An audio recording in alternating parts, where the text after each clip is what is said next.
Bezrat Hashem, mes amis, on va commencer à parler de notre Torah habituelle, la Torah Yud Aleph.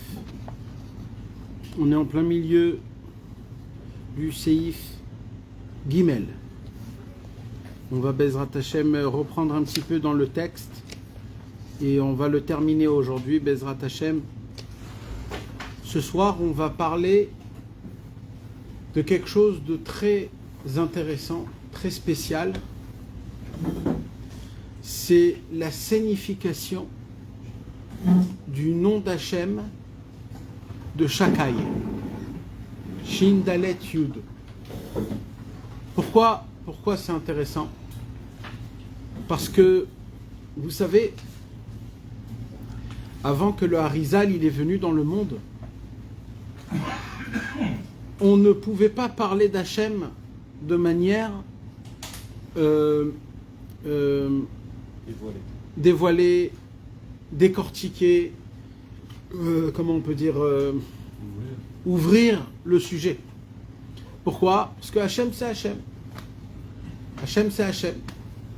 C'est le Tout-Puissant, il a la force de tout, ça veut dire on connaît des généralités, on connaît des règles de Emouna, simple, de Hachem Itbarach. Mais comment je peux essayer d'atteindre Hachem? Comment je peux essayer pas de le comprendre, mais d'essayer d'avoir un lien à travers le cerveau, à travers le cœur, à travers la façon de comment il gère le monde. C'est le plus important.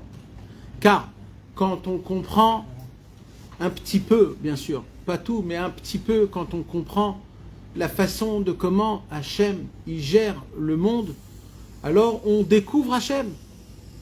Et sachez qu'il y avait à l'époque un grand tzaddik qui s'appelait Rabbi Moshe Chaim Luzzatto, le Ramchal, que lui il a basé tous ses livres qui parlent, le Ramchal, c'est la façon comment Hachem il dirige le monde. Et pourquoi c'est important de savoir? Parce qu'en apprenant comment Hachem il dirige le monde, comme ça on apprend qui il est et on peut le ressembler et on peut le découvrir dans tout ce qui se passe dans le monde. Mais à l'époque du Harizal, avant le Harizal, il n'y avait pas de possibilité de pouvoir. Le mot percevoir, il est très léger, mais je vais aller dans la simplicité. On ne pouvait pas atteindre même un minimum de connaissances sur Hachem. C'est-à-dire la seule chose que je connaissais sur Hachem, c'est ce qui est écrit dans la Torah, les histoires, ce que les Chachamim nous en parlent. Voilà, c'est tout. On connaît que Hachem, il a 13 attributs de pitié et de miséricorde. Rabbi Moshe Cordovero, il a écrit un livre qui s'appelle Tomer Dvorah, où là-bas, il essaye d'enseigner un petit peu c'est quoi les attributs de miséricorde d'Hachem pour qu'on puisse le ressembler à Hachem. Parce que comment on aime quelqu'un quand on le ressemble? Comme ça on aime. C'est qui qu'on aime? On aime qui, nous, entre amis? Pourquoi j'aime un ami plus qu'un autre? Pourquoi j'aime quelqu'un plus qu'un autre? C'est parce qu'on se ressemble. Parce que j'ai trouvé des points de ressemblance. On rigole dans les mêmes blagues. On pense les mêmes pensées. On a plus ou moins le même train de vie. Quand on se ressemble, on aime la personne. Quand on n'aime pas quelqu'un, c'est pas parce qu'on ne l'aime pas, c'est parce qu'il nous ne ressemble pas du tout. Alors comment on fait pour aimer Hachem? On doit le ressembler. Quand on ressemble à Hachem, on l'aime. Donc c'est important de savoir comment Akadosh Baruch Hu, il se dévoile à travers nous. Je ne parle pas maintenant de découvrir Hachem, comment il est dans les sphères et dans les mondes. Je ne parle pas de ça. Je parle dans la simplicité, la façon de comment Hachem il se dévoile à travers nous. Et donc avant le Harizal, on ne pouvait pas dévoiler ou alors même parler de la grandeur d'Hachem. Il y en a eu des tzadikim qui ont essayé de parler de la grandeur d'Hachem. Ces tzadikim-là, ils se sont trompés. Ils ont créé ce qu'on appelle la philosophie juive. Il y a à peu près de ça, il y a 1000 ans, quand ça a commencé en Ashkenaz, ça a commencé, le Ramban, non. Ça a commencé par le Rambam. Oui, le Rambam. Ça a commencé par le Rambam, qu'il a écrit des livres qu'aujourd'hui, on n'a pas le droit de lire ces livres-là.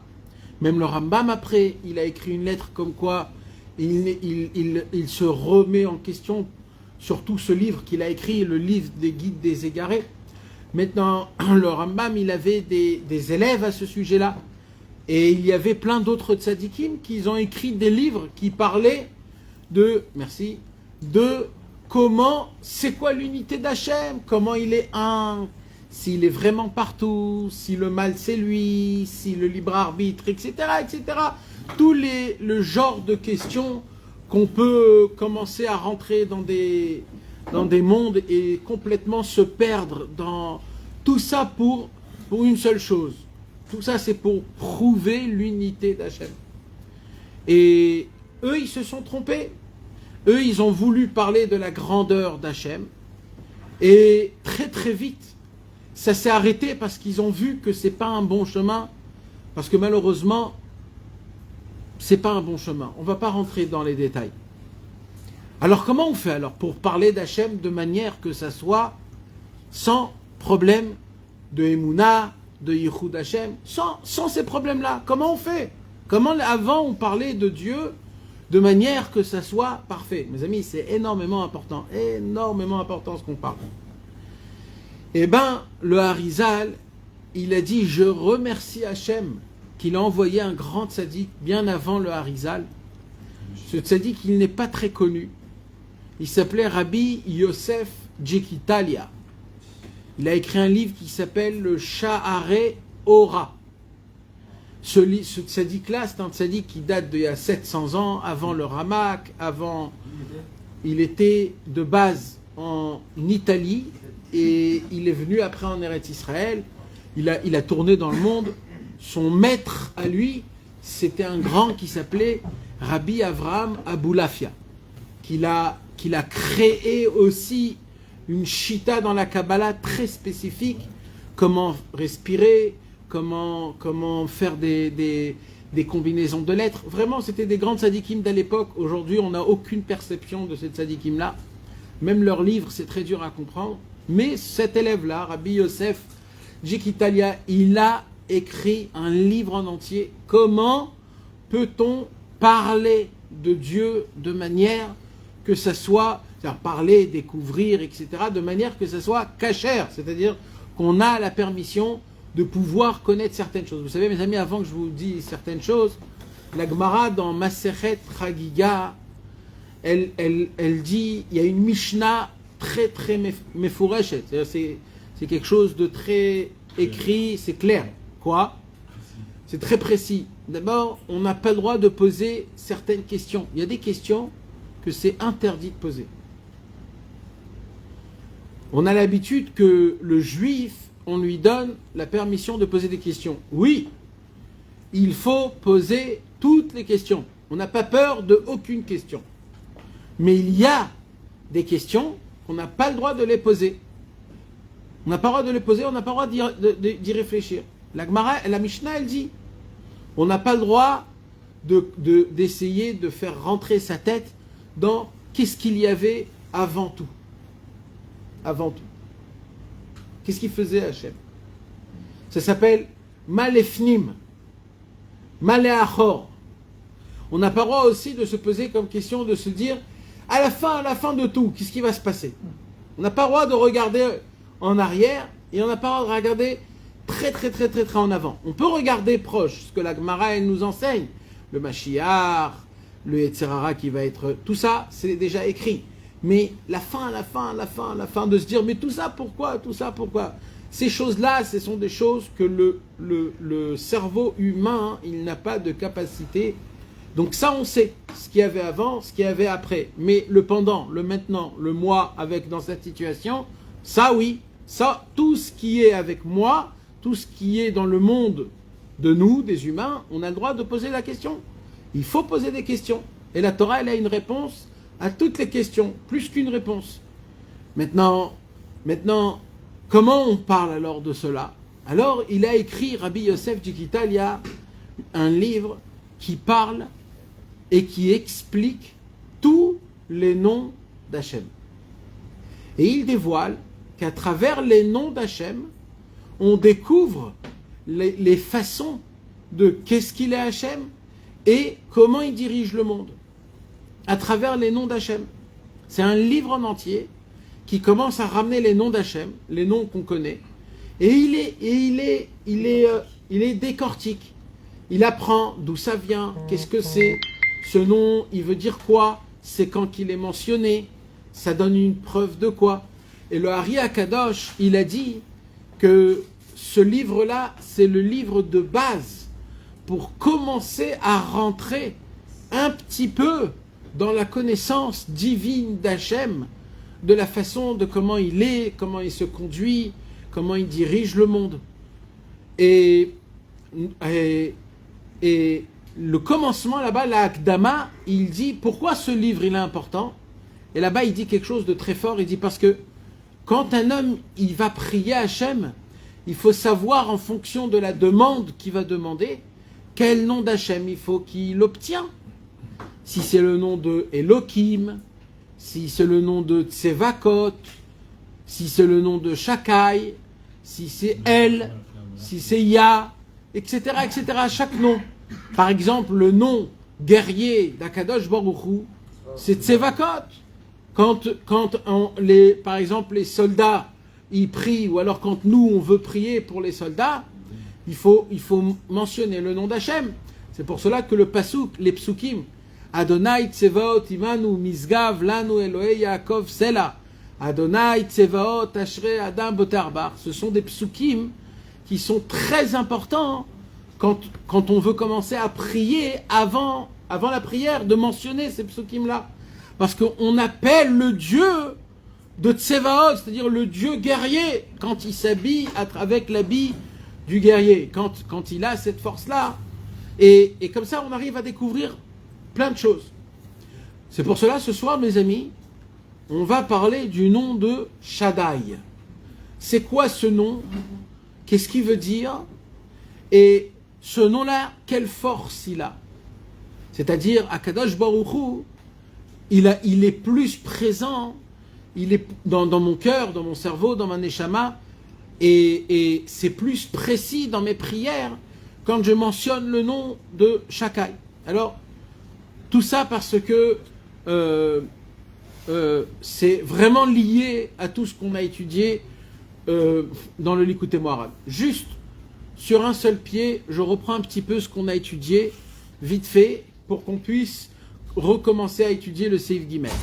Juste avant, cette Torah-là, c'est une proposition que Rabbeinu nous propose. Est-ce que voulez-vous connaître la déduction profonde des secrets de la Torah? Ah. Rabbeinu nous propose. Vous voulez? Il nous pose la question.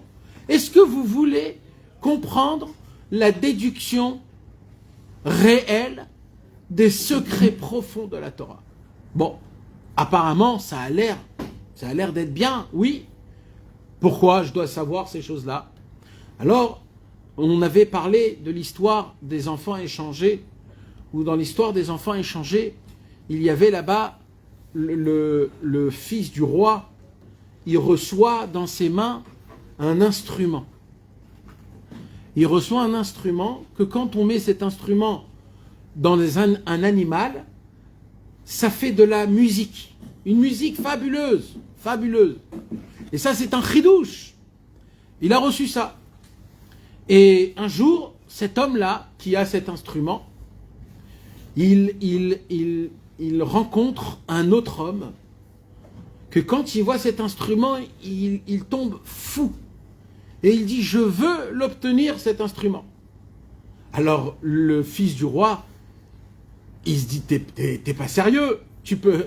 C'est unique au monde. Il n'y a pas de prix pour acheter cet instrument.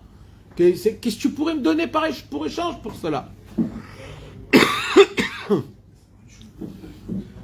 Baruch atah Adonai Eloheinu melech haolam she'akol nהיה bidbaro. Ça n'a pas de prix, ça ne peut pas être vendu. Il y en a un unique au monde, il n'y en aura pas d'autre. Alors, il lui dit, cet homme qu'on ne connaît pas, il lui dit, j'ai quelque chose à te donner en échange qui est aussi unique. Ah ouais? C'est quoi? Il lui dit le sens de la déduction. Je vais t'apprendre comment comprendre ce qui se cache derrière toute sagesse, toute conversation, toutes sortes de paroles ou de... Je vais t'apprendre ce secret de la déduction. Quand il entend ça, il dit waouh, ça oui, je suis prêt. Et il va faire l'échange.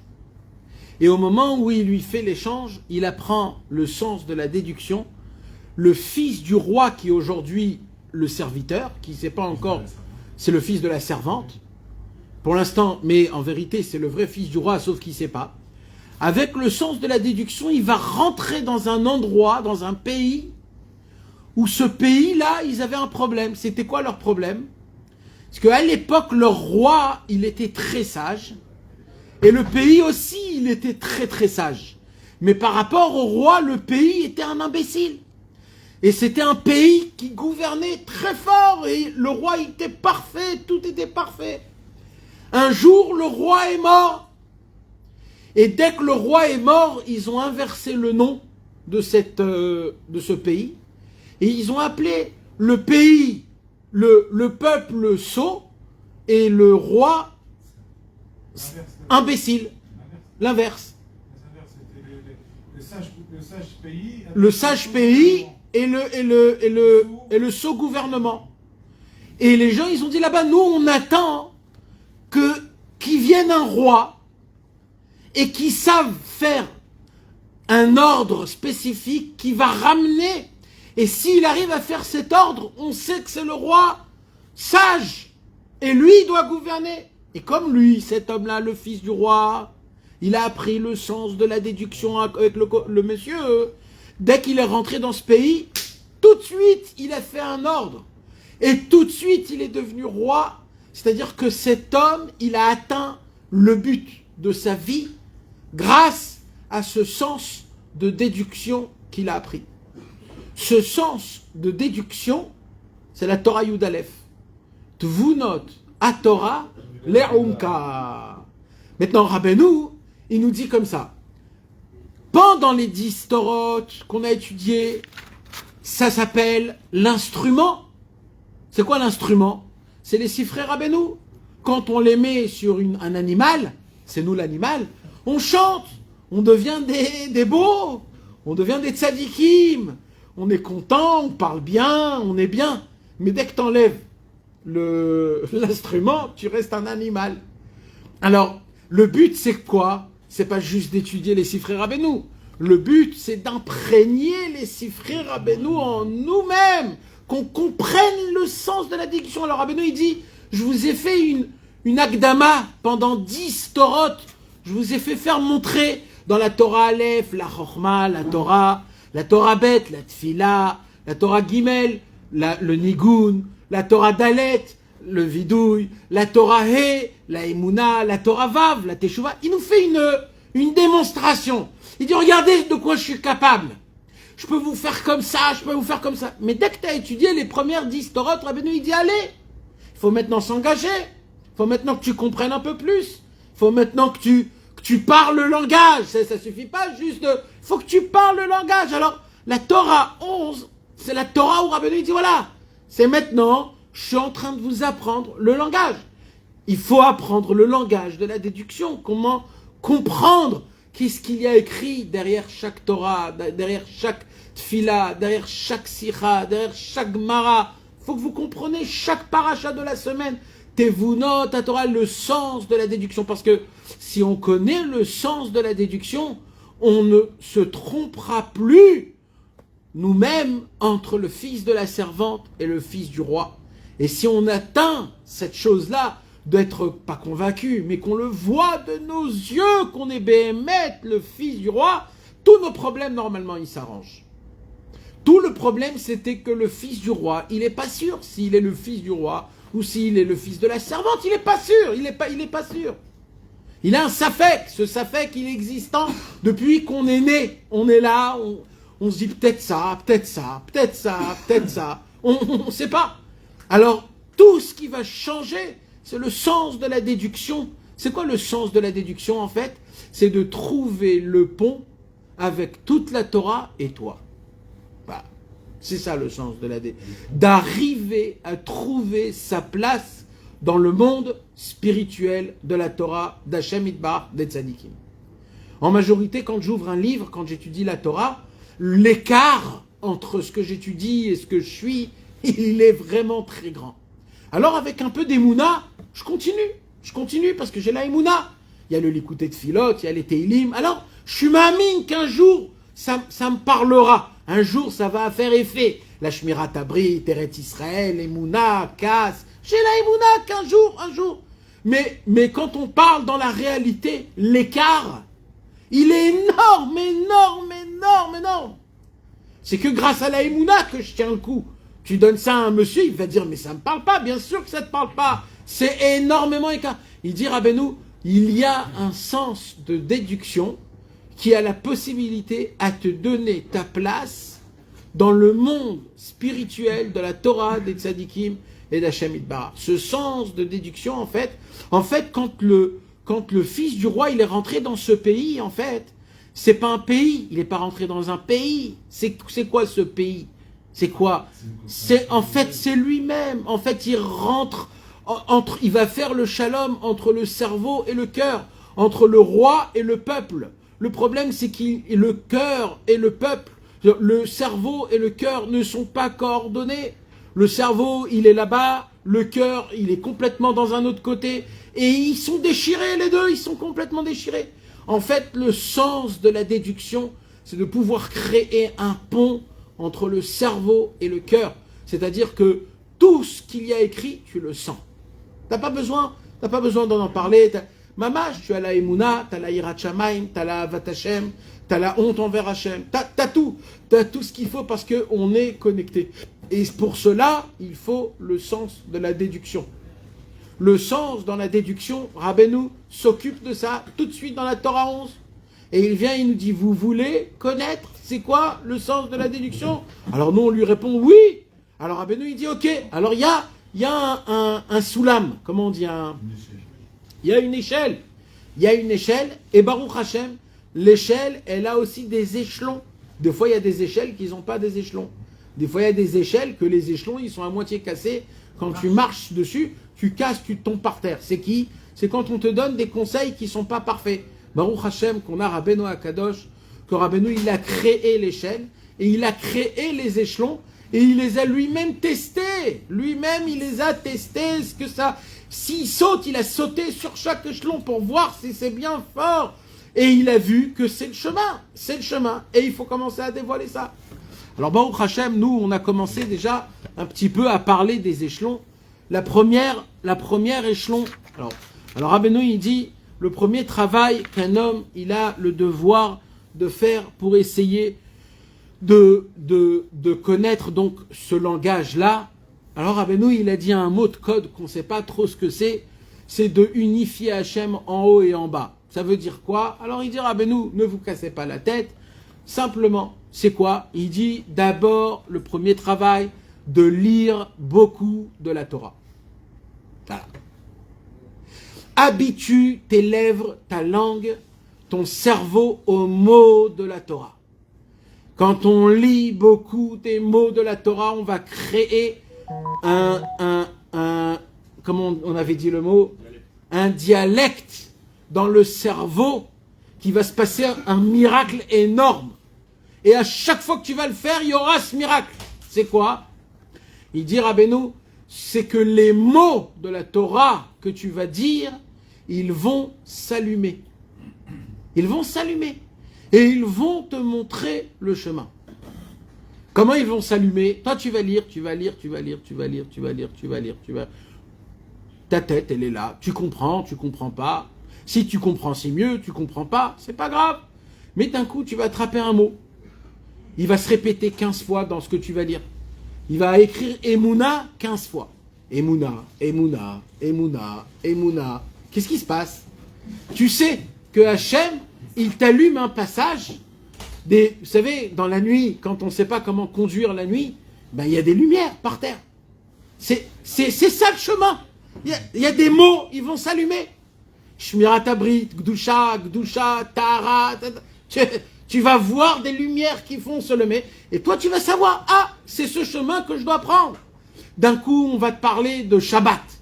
Shabbat, ça va se répéter. Ici, là-bas, encore. Shabbat, Gdusha Shabbat. D'un coup, il se passe quelque chose. C'est quoi ça? Il dit Rabbeinu, quand un homme, il met en marche un moteur de lecture de paroles de Torah, automatiquement tu allumes dans ta neshama une mechona, comment on dit, une machine dans ta neshama, dans ton cerveau, qui va capter les lumières de la Torah. Et il dit, Rabbeinu, c'est aussi simple que je le dis. Voilà, c'est aussi simple que je le dis. Il n'y a pas plus que ça. Il n'y a pas plus que ça.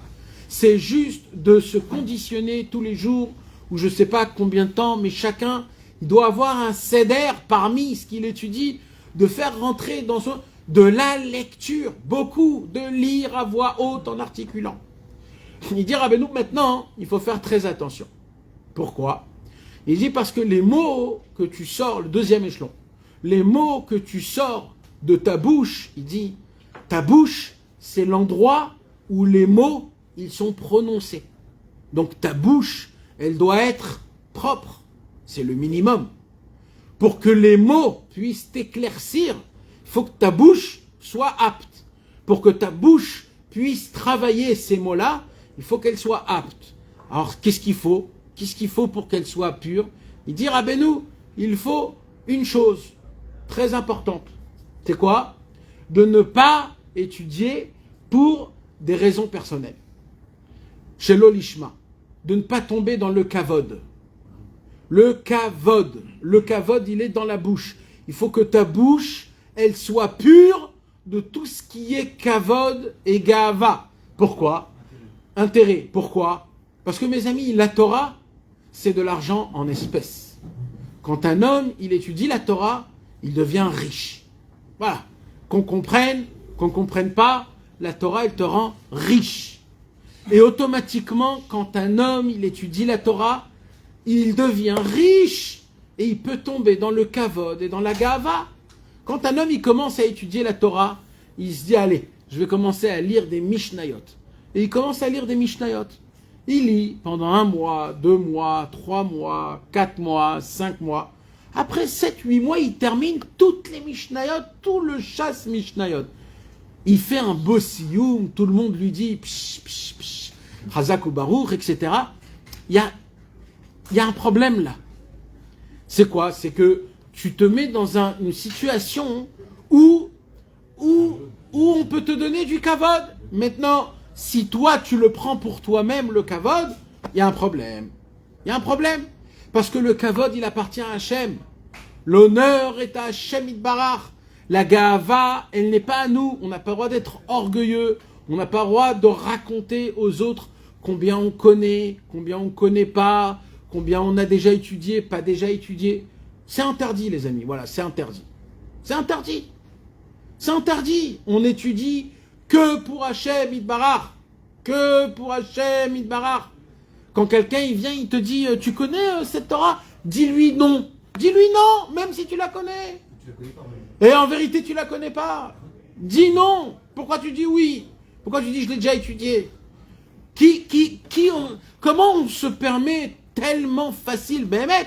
Parce qu'en plus, ce qu'on a étudié et qu'on croit qu'on sait, on croit qu'on le sait. Même ça, on ne sait pas. Bien sûr. Ah, je l'ai déjà fait. Oui. Ça veut dire quoi? Ça veut dire, ça y est, je l'ai déjà mangé, c'est un film. On parle d'un film. Un film, tu l'as vu une fois, c'est fini. De quoi? C'est quoi le Inyan? C'est quoi le Inyan?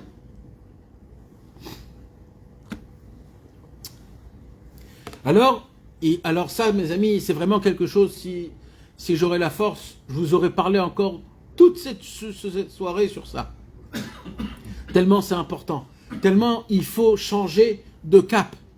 Il y avait un cap à l'époque, c'était oui de connaître beaucoup.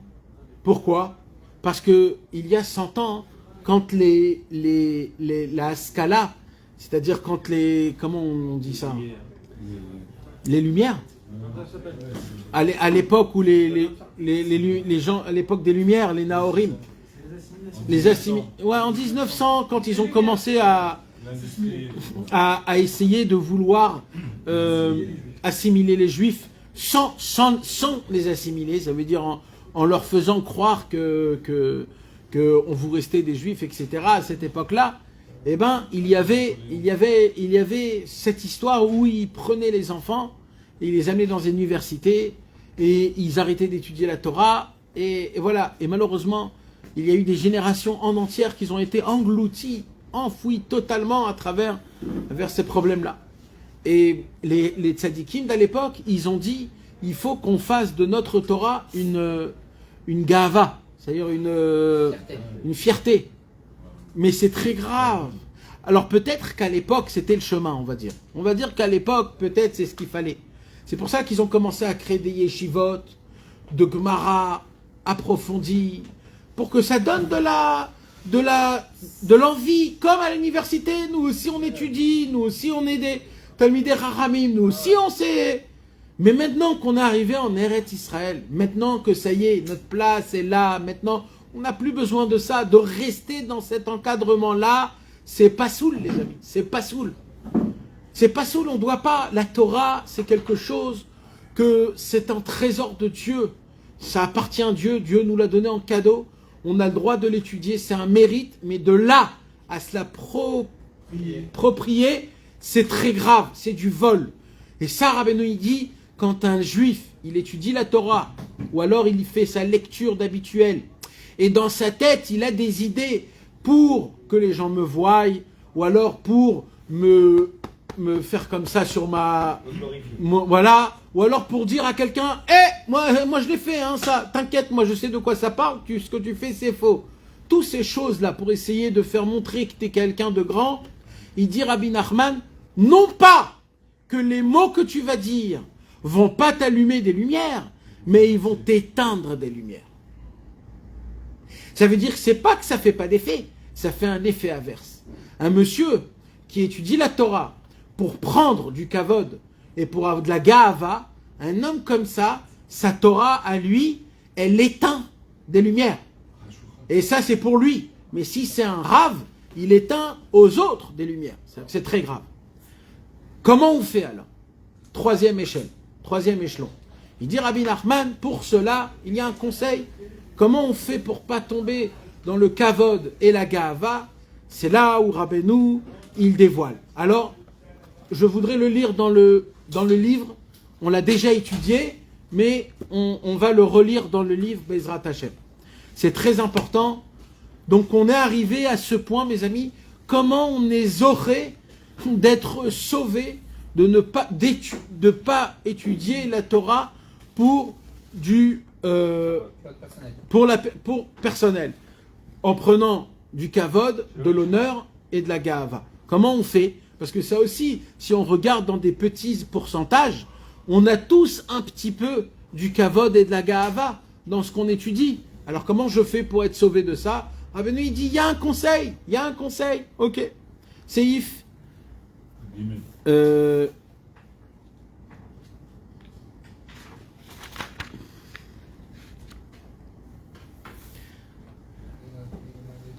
Alors, bien sûr, mes amis, j'ai oublié de vous dire, mais vous comprenez directement que l'inverse du kavod et de la ga'ava, c'est la hanava, c'est l'humilité.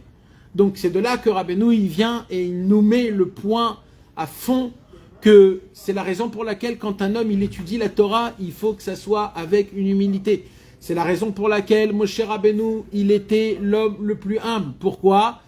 De manière que la Torah qui va enseigner au peuple juif puisse être une lumière pour le Ham Israël. Parce que si Chas v'Shalom Moshe, il avait même 1/1000 de kavod et de ga'ava, tout de suite, ça aurait éteint des lumières. Donc Hachem, il a cherché l'homme le plus humble. L'homme que lui, il a aucun honneur et aucun orgueil dans sa Torah, parce que comme lui, il va donner la Torah au Ham Israël, il faut qu'il soit parfait. C'est pour cela, Aish Moshe Anav Meod Mikol Adam. Et c'est aussi la raison pour laquelle on a cherché une montagne la plus petite. Parce que même la montagne, elle doit être anave. Parce que avec le kavod et la gava, on ne joue pas, les amis. On ne joue pas du tout, du tout, du tout. Comment je suis zoré de ne pas tomber dans le kavod et la gava et d'avoir la anava et la shiflout? Comment? Je veux. Alors il dit Rabbeinu, Seif Gimel. Ve kavod bishlemut eno ela ki im al yede vav sheyamshich letocha. Le kavod, mes amis, il s'écrit comment? Chaf, Bet, Vav et Dalet. D'accord? Maintenant, il y a des façons dans la Torah qu'on peut écrire le mot kavod sans le Vav. Des fois, il y a écrit sans le Vav, des fois, il y a écrit avec le Vav. Alors, il dit Rabbeinu, comment ça s'appelle quand on peut écrire avec le Vav et quand on ne peut pas écrire sans le Vav? Comment ça s'appelle? Il y a un mot. Non, mais il y a un mot. Ça s'appelle Chaser et Malé. Shalem. Chaser, c'est manquant.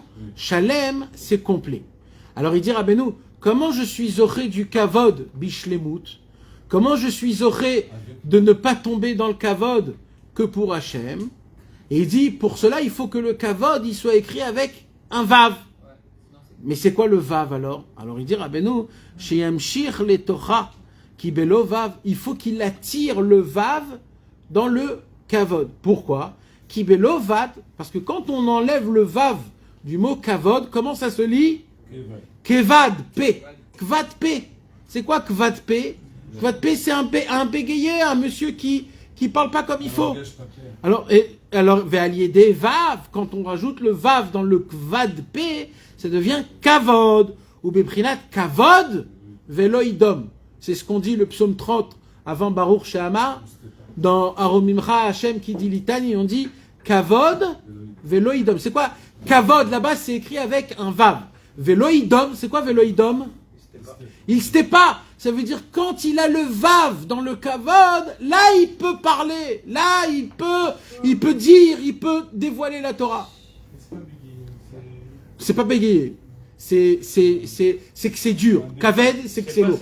C'est-à-dire, voilà, c'est-à-dire qu'en vérité, d'après Rabbeinu, le kvad P, c'est qu'en fait, ces mots, ils sont lourds, ils sont pas bien, ils sont mauvais. Alors Rabbeinu, il dit, donc là, on apprend quelque chose de nouveau. C'est quoi? C'est qu'il y a deux choses nouvelles que j'ai appris. Le mot kavod sans le vav, c'est kvad P, c'est-à-dire je n'arrive pas à enseigner la Torah ou alors à étudier la Torah. Pour quelle raison? Parce que je suis rempli de kavod et de gava, donc tout est obscur. Ou alors, il y a le kavod avec un vav. C'est kavod veloidom. Quand tu rajoutes le vav, là, tu as la possibilité d'enseigner la Torah, de parler la Torah, de lire beaucoup la Torah. Pourquoi? Parce que tu as le vav dans le kavod. Mais c'est quoi ce vav? Alors il dit Rabbeinu, ki kol makom sheneemar vav. C'est quoi le vav? À chaque fois qu'il y a écrit vav ou mosif. C'est un rajout. V chalav, V betzim, V. C'est quoi le V? E-T, V. Je rajoute. V ele à mishpatim. V ele à devarim. Le vav, c'est un rajout. Vous savez, mes amis, il y a un enfant parmi les 12 tribus qui ne devait pas naître. Vous savez, c'est qui? Il y en a un qui ne devait pas naître. Yosef ne devait pas naître. Il ne devait pas naître. Pourquoi il ne devait pas naître? Parce que Léa est tombée enceinte du 6e enfant. Et quand Léa a vu qu'elle est tombée enceinte du 6e, du 7e, elle s'est dit, oulala, si moi je veux avoir cet enfant, c'est ma sœur Rachel qu'elle aura qu'un seul enfant. Elle aura que Binyamin. Pourquoi? Parce que Léa, elle a déjà emmené 5 enfants. Bila, elle a déjà emmené 2. Zilpa, elle en a amené 2.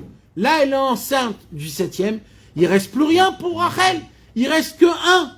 Elle dit, et là, ma sœur Rachel, elle va être moins que les femmes servantes, que Bila et Zilpa. Et ça se peut pas, ça. Elle, c'est une gvira, c'est une... comment on dit? C'est une reine. Parce qu'il y a les reines et il y a les servantes. Rappelez-vous l'histoire, les enfants échangés. Le fils de la servante, le fils du roi. Yaakov Avinu, il s'est marié avec la reine, c'était Léa et Rachel, et avec les servantes, Bila et Zilpa. Et il a eu des enfants des deux, comme les enfants échangés. Donc, quand Léa, elle est tombée enceinte, elle a demandé à Hachem, Hachem, je t'en supplie, pour pas faire honte à ma sœur Rachel, change le sexe du bébé et rend un garçon une fille. Comme ça, le garçon que je dois avoir, ça sera pour ma sœur Rachel. Quand Hachem, il a fait un miracle, ça devait être Yosef qu'elle avait dans son ventre. C'est devenu Dina. Pourquoi on l'appelait Dina? C'est un du mot Din. C'est Léa qui a changé par Din, de changer le sexe du bébé, qu'elle soit une fille.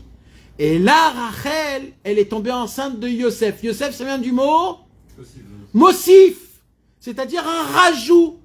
Tout Yosef, c'est un rajout. Yosef équivaut au Vav. Le Vav, c'est Yosef. C'est pour cela que Yosef, il y a un Vav aussi au milieu. Mais encore, ça veut dire quoi tout ça? Alors il dira Benoun, il y a plus que ça. C'est quoi le rajout que la Torah nous demande de rajouter sur les 613 mitzvot?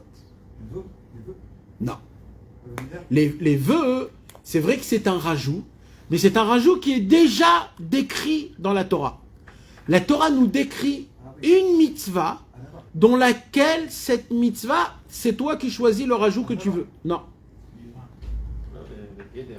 Alors la Gemara, elle nous enseigne dans Psachim et Kol makom shata motze geder erva shamata motze kedusha. C'est-à-dire, la Torah, elle nous a dit comme ça, Vehi item kedoshim. Vous devrez être des saints. Rashi, il dit, ça veut dire quoi? Alors Rashi, il dit comme ça. Rashi, il dit, quand on parle de sainteté, quand on parle d'un rajout, on parle que d'une seule chose. La sainteté du Brit. C'est que dans ce sujet-là du Brit que la Torah nous donne à nous les clés. Fais, rajoute. Fais pas que ce qu'il y a écrit dans la Torah. Parce qu'il faut rajouter. Chacun, il a le devoir de rajouter en fonction de sa vie, de là où il habite, de avec qui il travaille. Parce qu'il faut être saint. Et pour être saint, c'est chacun en fonction de sa vie. Alors, c'est où qu'il y a le mot mossif? C'est où qu'on rajoute? C'est où le vav? Dans le Gdushat Abrit. Yosef, c'est le Brit, c'est la Gdushat Abrit. Le vav, c'est la Gdushat Abrit, parce que c'est le numéro 6. Et la forme du vav, c'est comme la forme du Brit. Et en plus de ça, c'est le numéro 6. Numéro 6 des Sphirot, c'est le Yesod. Yesod, c'est le Brit. Et d'après le Pshat, le vav qui veut dire rajout, c'est où qu'on rajoute? Dans la Gdusha. Donc on a tout compris, dira Benou. C'est quoi de faire rentrer le vav dans le kavod? Troisième échelon, il dira Benou, pour être zoré, de ne pas tomber dans le kavod et la gava, et d'obtenir l'humilité et le rabaissement, c'est à travers la Gdushat Abrit. Et en plus Yosef, qu'il a eu le Nisayon avec Potiphar. Et le plus beau que de Yosef, c'est quoi? C'est que Yosef, lui, c'est qui Yosef? C'est qui Yosef? Yosef, ça a été le... Comment ça s'appelle celui qu'on... Le dénigre, qu'on le dénigre. C'est le faucheton, voilà, le faucheton. Le rejeté. C'est-à-dire, les tribus, ils ont dit à Yaakov, ils ont dit, Yaakov, regarde. Abraham, il avait Ishmaël. Yitzhak, il avait Esav. Nous, on sait c'est qui? C'est Yosef. Il s'est obligé qu'il y a de l'obsolète. Nous, on sait c'est Yosef. Yosef, il est toujours en dehors de nous. On l'a vu faire des choses. Il se faisait beau devant, il se coiffait, il faisait des choses pas habituelles. Alors ils se sont dit entre eux, ils ont dit c'est lui le... Mais en fait, quand ils ont dit ça, ils ont dit quoi, les amis? Si on revient sur l'histoire des enfants échangés. Et ils ont pris Yosef, qui est le vrai roi, et ils vont dire sur Yosef, t'es un esclave. Et c'est comme ça que ça va se passer. Il va descendre, il va être vendu, il va être esclave, mamache. Mais, et pourquoi? Alors, comment il va faire maintenant, Yosef, pour montrer que c'est lui le roi? Il va faire tout ce qui est écrit ici dans l'Écoutez Moran. Il va étudier la Torah, Bigdusha ou Betara. Où on le voit ça, mes amis? Non, quand il était en prison, il a écrit qu'il est descendu Eliyahu Hanavi pour lui enseigner la Torah. Donc, premièrement, il va étudier la Torah. Il va enlever le kavod et la gava, comment? Le fait, Bichlal, qu'il est dans une prison vendu, on lui a enlevé le kavod et la gava. Maintenant, il va être tenté dans le Bgam Abrit pour qu'il puisse réellement être Be'anava ou Beshiflout et pour que la Torah. Et quand il va faire ces trois choses-là, il va rêver un rêve, et à travers ce rêve, il va devenir le roi d'Égypte. Vous vous rappelez, c'est comment que les enfants échangés, ils se sont revus? Les deux, ils ont fait un rêve. Un, il a rêvé d'un rêve, l'autre aussi, il a rêvé d'un rêve. C'est le même rêve, toujours ce rêve, il revient. Même chez l'empereur et le Berger et le Hani, l'empereur et le pauvre et le marchand, même là-bas, que c'est aussi pareil un petit peu avec les enfants échangés, même là-bas, il y a le rêve. Même là-bas, il rêve des rêves. De quel rêve on parle? C'est le rêve de Yosef Hatzadik, qu'on va parler plus tard, que c'est en fait la déduction du cerveau. Ouais, c'est mamash, les mêmes choses qui se répètent et qui se refaitent. Maintenant, là, mamash, Rabbeinu, il nous dit, il parle de qui en fait, Rabbeinu? Il parle de chacun de nous. Il parle de chacun de nous, de c'est quoi le kavod, c'est quoi Yosef Hatzadik, c'est même la mouche et l'araignée, oui. Mais la mouche et l'araignée, c'est un autre inyan. Non, Vadaï, t'as raison. Mais parce qu'il y a un inyan d'Afka avec les enfants échangés et le Berger et le Hani. Il y a un inyan comme ça. Dans la Torah d'avant, on a vu que le Vav, c'était ce qui faisait danser Yosef. Yachon, c'est très beau. Nachon, c'est pour ça que je vous ai dit, mes amis, dans la Torah numéro 11, elle inclut en elle toutes les 10 Torotes. Il y a aussi, même dans la Torah Vav elle-même, elle parle de la Teshuvah, la Torah Vav elle-même. On est dans la 11. Donc maintenant, c'est pour cela que, en vérité, tout ce qu'on est en train d'étudier, ça touche mamash, le inyan des enfants échangés de Yosef Hatzadik qui était pris, même à travers Yaakov. Yaakov, presque il a cru. Yaakov, quand Yosef il est venu, il a dit à Yaakov, son rêve, Yaakov, il lui dit, t'as pas honte de rêver comme ça? Tu veux que moi et ma femme, on va se prosterner devant toi? Rachid dit tout de suite, elle était nifteret, elle était déjà, donc c'est sûr que ton rêve il est faux. Donc on voit, mamash, qu'il y a un combat. C'est de qui? De qui on parle de ce combat-là? De qui? C'est nous-mêmes.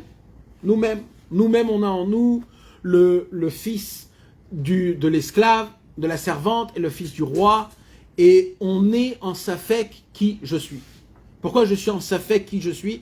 C'est quoi la différence entre un fils d'un roi et la fille d'un servante? Donnez-moi une chose, une seule.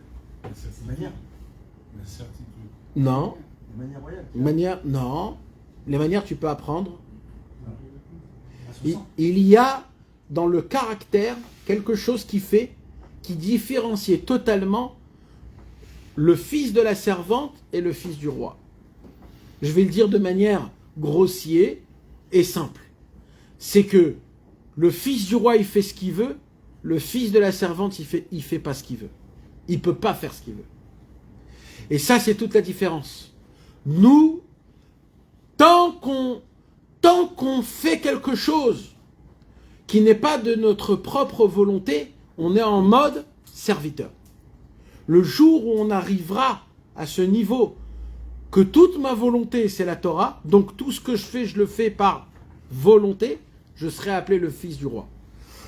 Quand il y a Avinu Malkeinu, on est sur les deux. Nachon, parce que quand on prie, on doit arriver à ce niveau-là.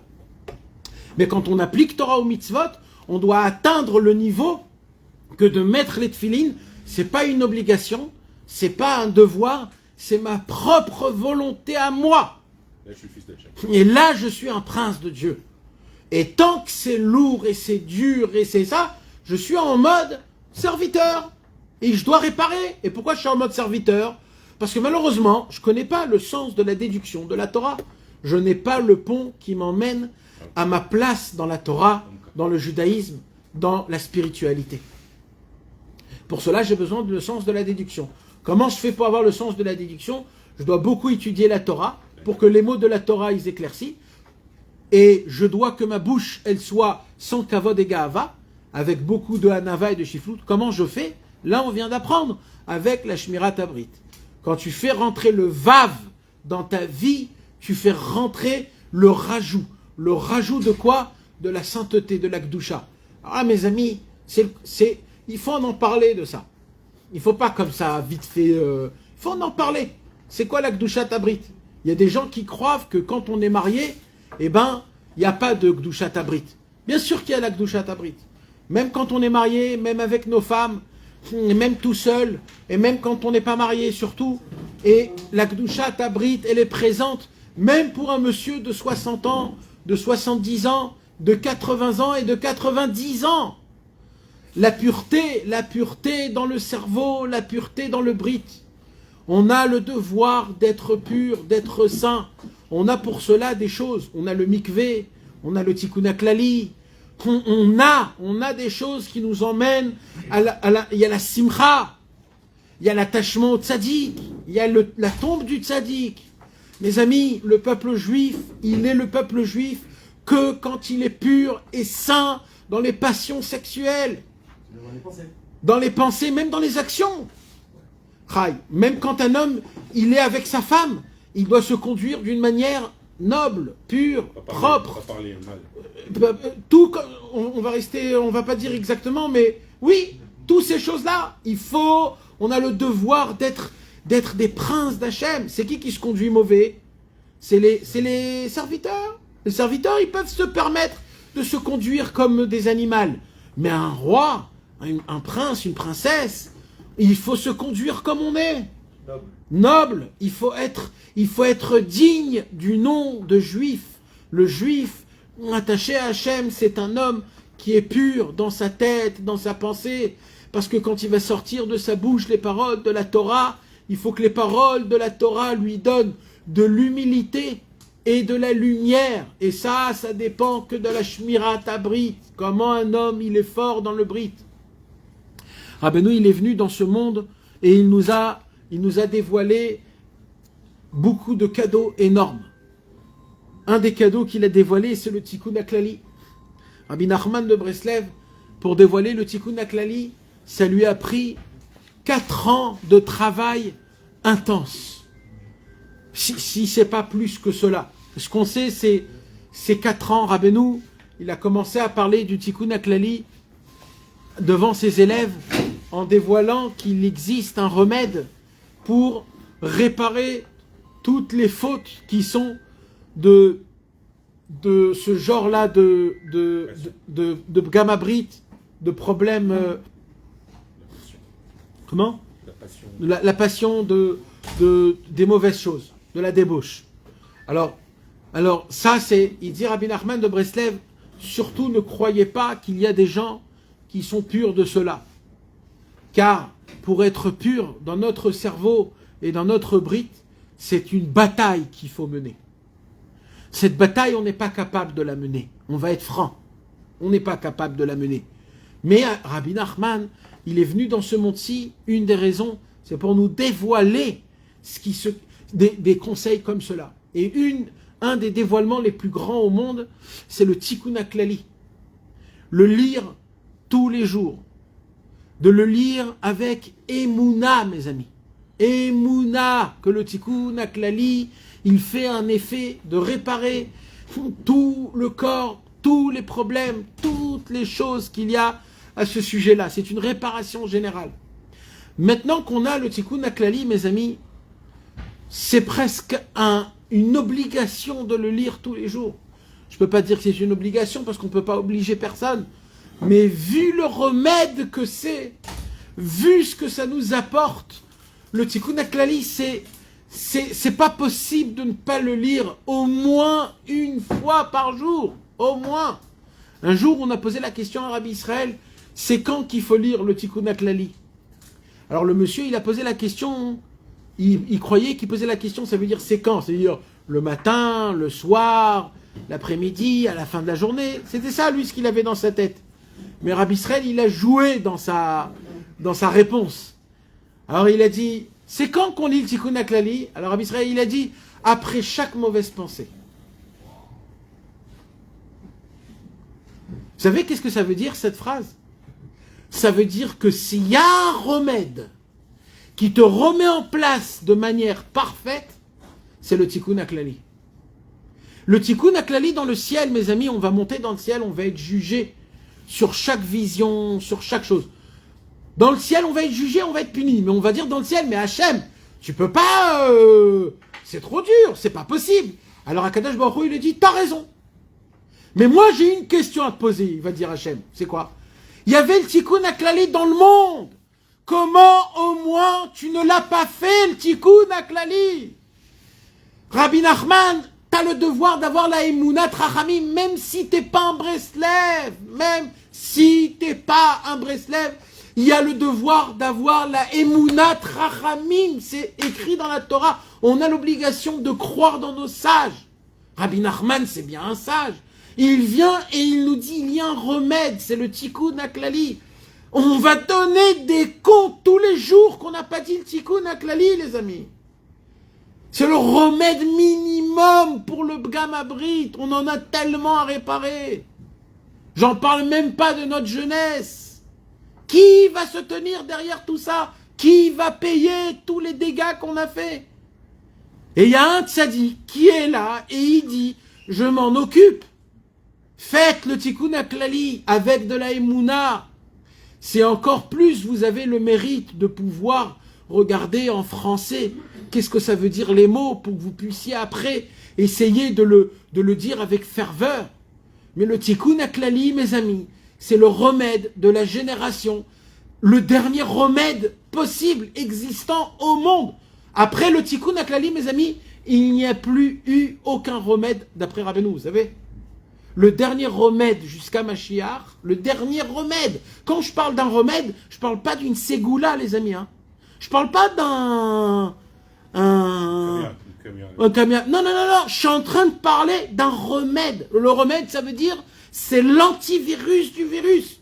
C'est le médicament de la maladie. Ça veut dire, si tu vas chercher autre chose, c'est que tu comprends pas le problème dans lequel on est, dans lequel on est englouti, dans lequel on se noie dans les passions, dans les plaisirs charnels, dans les paroles, dans les rigoles, dans les blagues, dans les chariades, dans les petites paroles qu'on parle avec des femmes qui ne sont pas à nous, ou alors avec des jeunes, ou alors avec des films, ou alors avec des publicités, ou alors avec des jeux vidéo, où tellement c'est présent ce Yetzer Hara de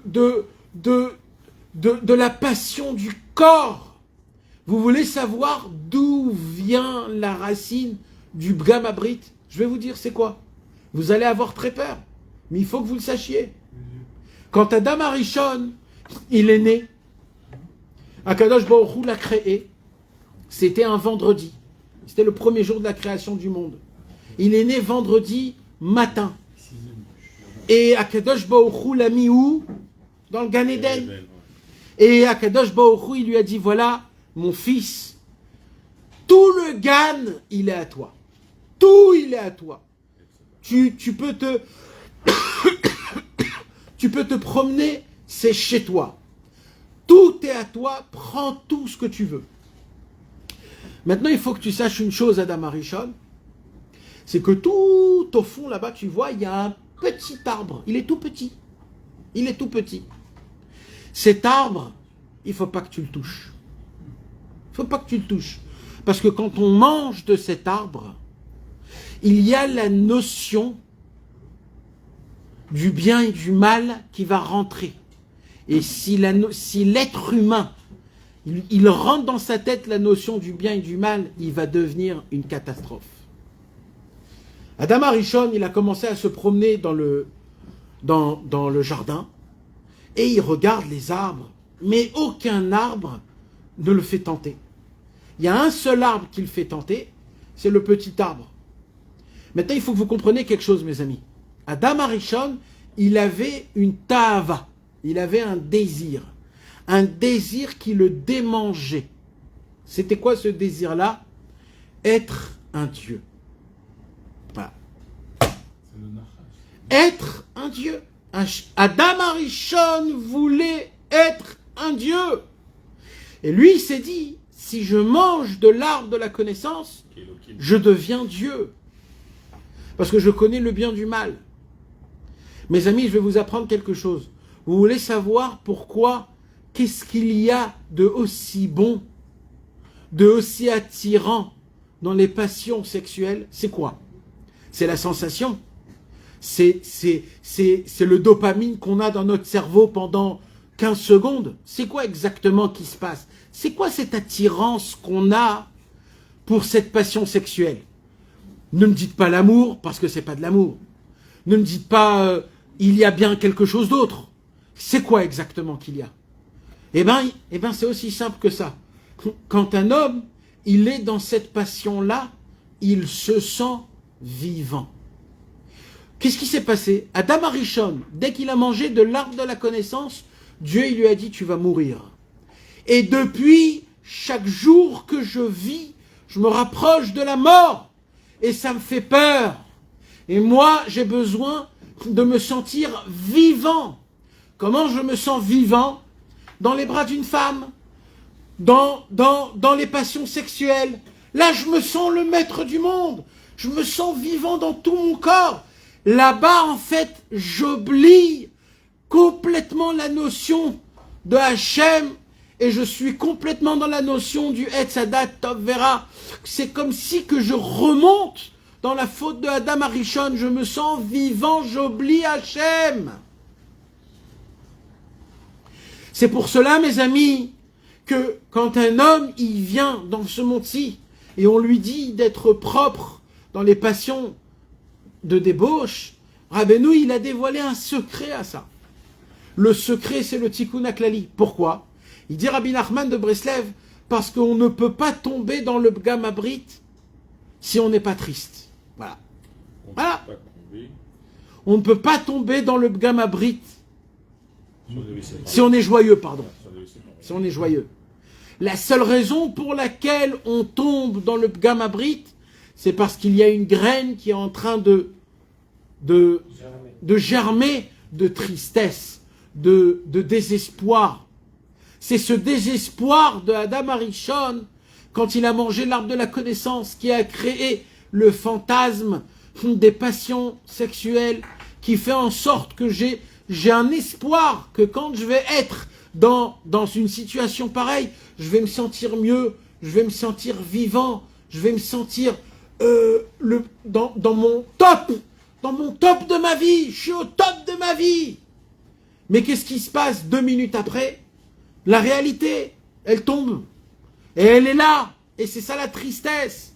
C'est pour cela que Rabbi Nachman de Breslev, il a dévoilé un secret énorme. C'est quoi? Si la tristesse, c'est ça qui m'emmène au Pgam Abrit, alors la réparation du Pgam Abrit, c'est la joie. Combien de sortes de joie il y a qu'on connaît? 10. Il y a 10 langages de joie dans les Teilim. Et voilà, justement, Nathan, il y a Ashreva, Hamas, Shirni, Zwarni, Gontevila, Oda, Mizmor, Alléluia. Quand on fait le Tikkun HaKlali, les 10, on ne voit pas cela, on voit Alléluia en dernier, on voit Maskil, Myrtam, bon, mais on ne voit pas les autres. C'est expliqué dans la Tfila. Là-bas même, il rajoute les mots et les Torot. C'est quoi chacun? C'est quoi Ashrei? C'est quoi Bracha, Maskil, Shir, Nitzor, Nigun, Tfila, Oda, Mizmor, Alléluia. Alors, donc on voit que Rabbi Nachman, il a fait quoi? il a, à travers les 10 poux du corps humain, il va réparer les 10 poux du corps humain de là où il y a le sang qui va circuler dans tout le corps, de toutes les pulsations, à travers 10 psaumes des Teilim, que les Teilim c'est de la joie, il va réparer des réparations qui sont énormes. C'est sûr, mes amis, que quand un homme, il essaye de faire le Tikkun HaKlali, il y a plus forte raison s'il lit les prières après le Tikkun HaKlali. Il y a des gens qui croient que ça a été écrit que pour les tzadikim. Non, non, non, non. La tfila après le Tikkun HaKlali, c'est écrit pour nous, pas pour les tzadikim. C'est pour nous que c'est écrit. C'est pour les gens qui sont pas purs. Et malheureusement, on n'est pas purs. Donc, si on peut essayer de les lire, même en français. Voilà, il y a des Tikkun HaKlali en français hébreu. On en a amené. Ils sont là, gratuits. Il faut commencer à les lire. Il faut les lire et il faut regarder ce qu'il y a écrit. Chaque mot, on enlève une couche de Pgam Abrit. On enlève. Et quand on enlève le Pgam Abrit, on a la possibilité d'avoir l'humilité. L'humilité, c'est le langage dans lequel je comprends la déduction de la Torah. Et quand je comprends la déduction de la Torah, alors grâce à ça, je suis à ma place dans la vie orthodoxe, dans la vie juive, dans la vie spirituelle. Je ressens ma vie attachée, connectée avec Akadosh Baruch Hu. Mais sans ça, il n'y a pas de possibilité. Il n'y a pas de possibilité. Il faut que ce qu'on étudie, ça soit un conseil, quand on sort avec le conseil. On sait que quand Rabbeinu il nous dit ici, il faut du Tikkun Abrit, il faut faire du Tikkun HaKlali. Maintenant, ne croyez pas, mes amis, que je suis en train de vous parler, et vous tous, vous vous dites dans votre tête, mais on sait, nous, ce que c'est le Tikkun HaKlali, on la lit, on le lit tous les jours. Exactement. Mes amis, réveillez-vous, s'il vous plaît, d'accord? Je suis pas un imbécile. Quand je vous parle de Tikkun HaKlali, alors, parlez-vous vous-même du Tikkun HaKlali, d'accord? Le Tikkun HaKlali, c'est pas juste un petit reveret qu'on lit après qu'on a fait Tfilat Shacharit en train de préparer le café et le petit gâteau à côté en lisant le Tikkun HaKlali. C'est pas comme ça qu'on lit le Tikkun HaKlali, les amis. Le Tikkun HaKlali, c'est une arme.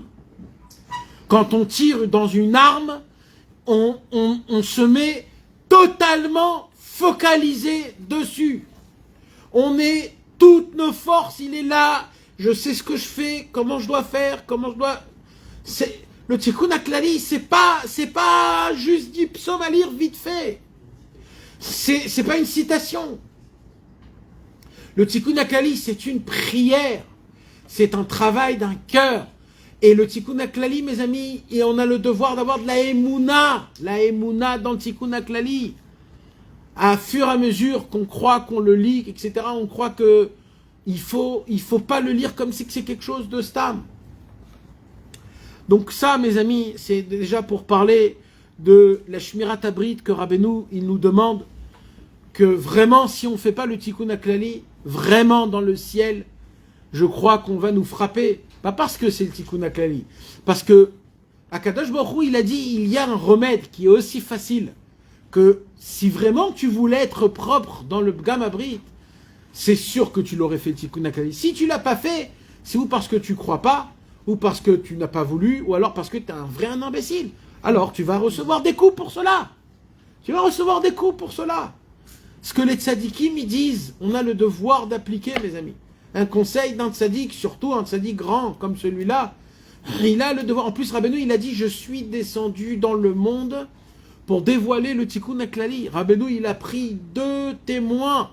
Il a juré devant un Sefer Torah où on a vu un serment pareil auparavant, ou dans tout le judaïsme où on a vu un tzaddik qui nous fait des choses comme ça.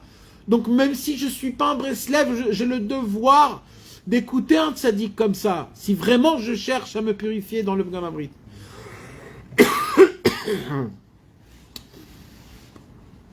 Ki ze taloui beze. Il dit Rabbi Nachman, il faut savoir une chose. Geout veni ouf, l'orgueil et la débauche, c'est la même racine. Voilà, sachez-le. Hein. C'est la même racine. D'ailleurs, comment on appelle les gay prades? en hébreu. Mitzad agava. Pride c'est la gava. Voilà. C'est la fierté. Fierté, ben c'est la fierté. Ça veut dire mamash. Rabbeinu il nous dit d'où vient la racine du niouf, c'est-à-dire de la débauche, des mauvaises pensées et de toutes ces choses-là. C'est quoi la racine mamash? C'est l'orgueil que tu as en toi. L'orgueil que tu as en toi, c'est elle qui crée la débauche qu'on a en nous-mêmes. Et tant qu'on ne s'occupe pas de notre gamabrit ou alors de la gava, on est dans un vrai pétrin. Et celui qui voit qu'il est sale dans le brit, mais il se dit, moi je suis pas très spécial dans la gava, je suis pas un orgueilleux moi. Devant qui tu veux que je m'orgueille? Eh bien sache que le problème il est encore plus grave. C'est que tellement tu as de l'orgueil que tu ne sais même pas que tu as de l'orgueil. Et c'est pour cela mes amis. Donc alors comment on fait? Eh bien on se travaille dans la Kedushat Tabrit, dans le Tikkun HaKlali, dans le voyage chez les tzadikim, enterrés dans les tombes. Il y a dans la Simcha, il faut voir ce que Rabbeinu y parle sur le Brit pour être pur, pour se purifier. Parce que tant que notre cerveau il est défoncé dans notre tête, on n'entend pas la voix d'Hachem dans la Torah. Voilà. On n'entend pas. On entend autre chose. On entend autre chose. Et cette autre chose-là, ça me fait créer en moi le fils de la servante.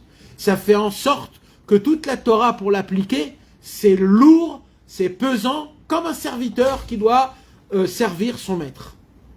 Moi, je veux servir Hachem de manière que je suis son fils, que je suis un prince, que c'est moi qui veux, c'est moi. Et comment je suis zoré de ça?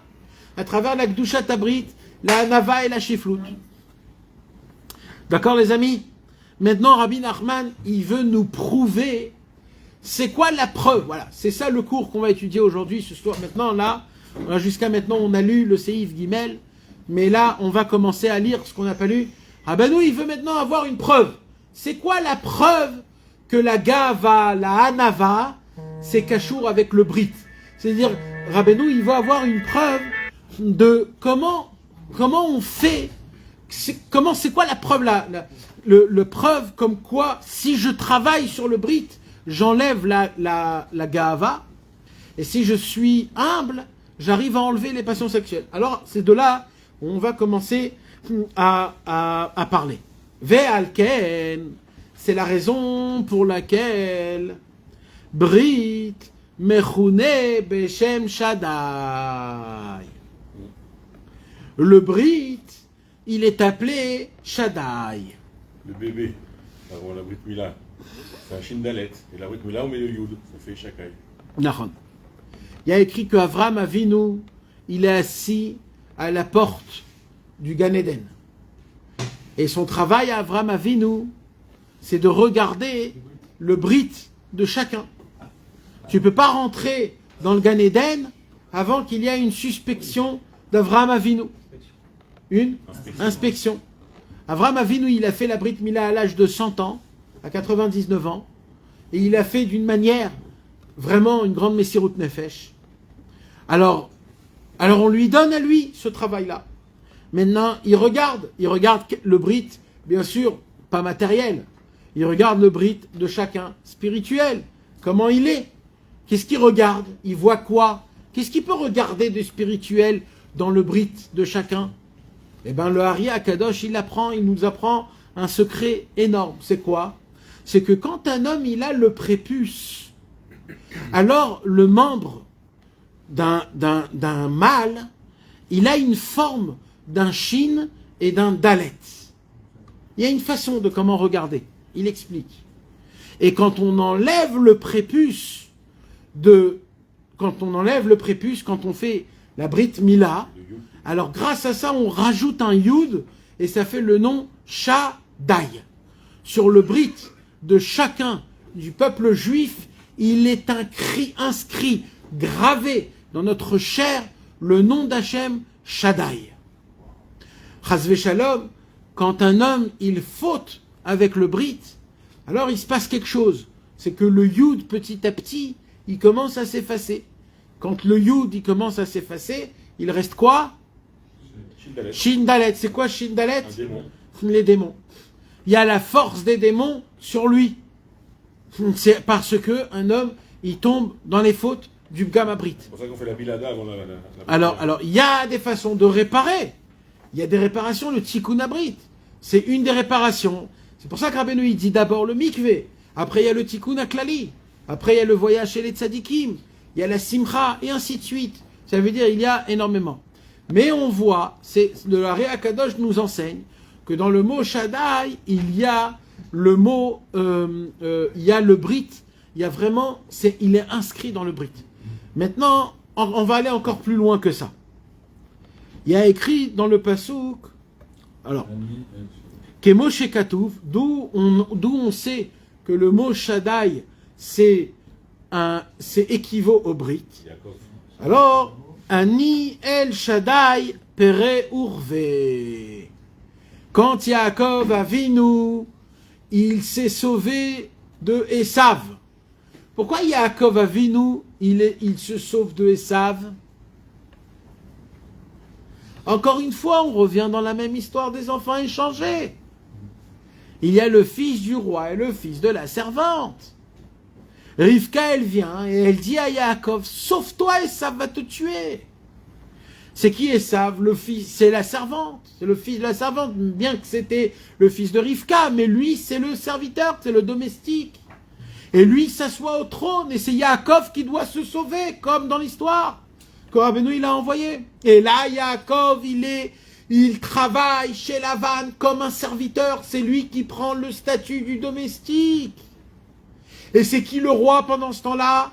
C'est Esav avec son arc. Et le Rashi dit, il avance dans ses croisades. Et il conquit des pays et son nom est grandi. Et Yaakov, il se cache chez Lavan, qui va le ruser, qui va le voler, qui va tout faire. Et là, mes amis, le moment est arrivé où Yaakov Avinu, il s'est marié avec sa femme et ses enfants, et il vient pour se sauver de Lavan. Alors, avant ça, pardon. Il s'est caché avant ça dans la maison de Shem Ve'ever pendant 14 ans. Il s'est caché dans la Torah. Pourquoi il s'est caché 14 ans dans la maison de Shem Ve'ever? Pourquoi? Parce que pour comprendre la déduction, il faut beaucoup lire la Torah, comme c'est écrit dans la Torah 10. Parce que pendant 14 ans, il y a écrit qu'il n'a pas dormi. Pourquoi il n'a pas dormi? Parce qu'il a étudié la Torah. Il a fait ce qu'il a dit Rabbeinu ici, de lire beaucoup la Torah pour que ça lui éclaircisse, pour qu'il connaisse le bon chemin. Le kavod et la gava, il n'avait pas avec l'autre, avec la vanne, parce que là-bas, il a rendu comme un... Et il a gardé son brit avec Reuven, Réchit, Oni. Donc on voit que les trois concepts qu'on a étudiés s'appliquent aussi, pas que avec Yosef, mais aussi avec Yaakov Avinu. Et là, quand il sort, Yaakov Avinu de la maison de Shem Ve'ever, après 14 ans d'études de la Torah, Dieu se dévoile à Yaakov. Et pour la première fois dans la Torah, on voit que Yaakov Avinu, il parle à Hachem. Et comment il se dévoile à Kadosh Baruch Hu? Il se dévoile sur le nom de Shaddai. Pourquoi il se dévoile dans le nom de Shaddai? Il se dévoile dans le nom de Shaddai parce que le nom de Shaddai, c'est le nom du Brit. Et il lui dit, Ani El Shaddai Pere Urve. Enfante, je t'ordonne. Le moment est venu de te marier. Quel âge il avait à cette époque-là? 77 ans. Il avait 84 ans. 84 ans quand il s'est marié. Voilà, 77 ans. Il avait 77 ans, c'était très tard. Il a dépassé Abraham, il a dépassé Yitzhak, et tous les âges. Esav, il était déjà marié. Esav, il disait, Yaakov, c'est lui le rachat. Moi, je me suis marié comme Yitzhak, comme Abraham. Et Yaakov, il ne s'est pas marié. C'est pour cela que tout de suite, il fallait qu'il soit dans le Brit Metoukan. Alors Dieu, il s'est dévoilé sous le nom de Shakai.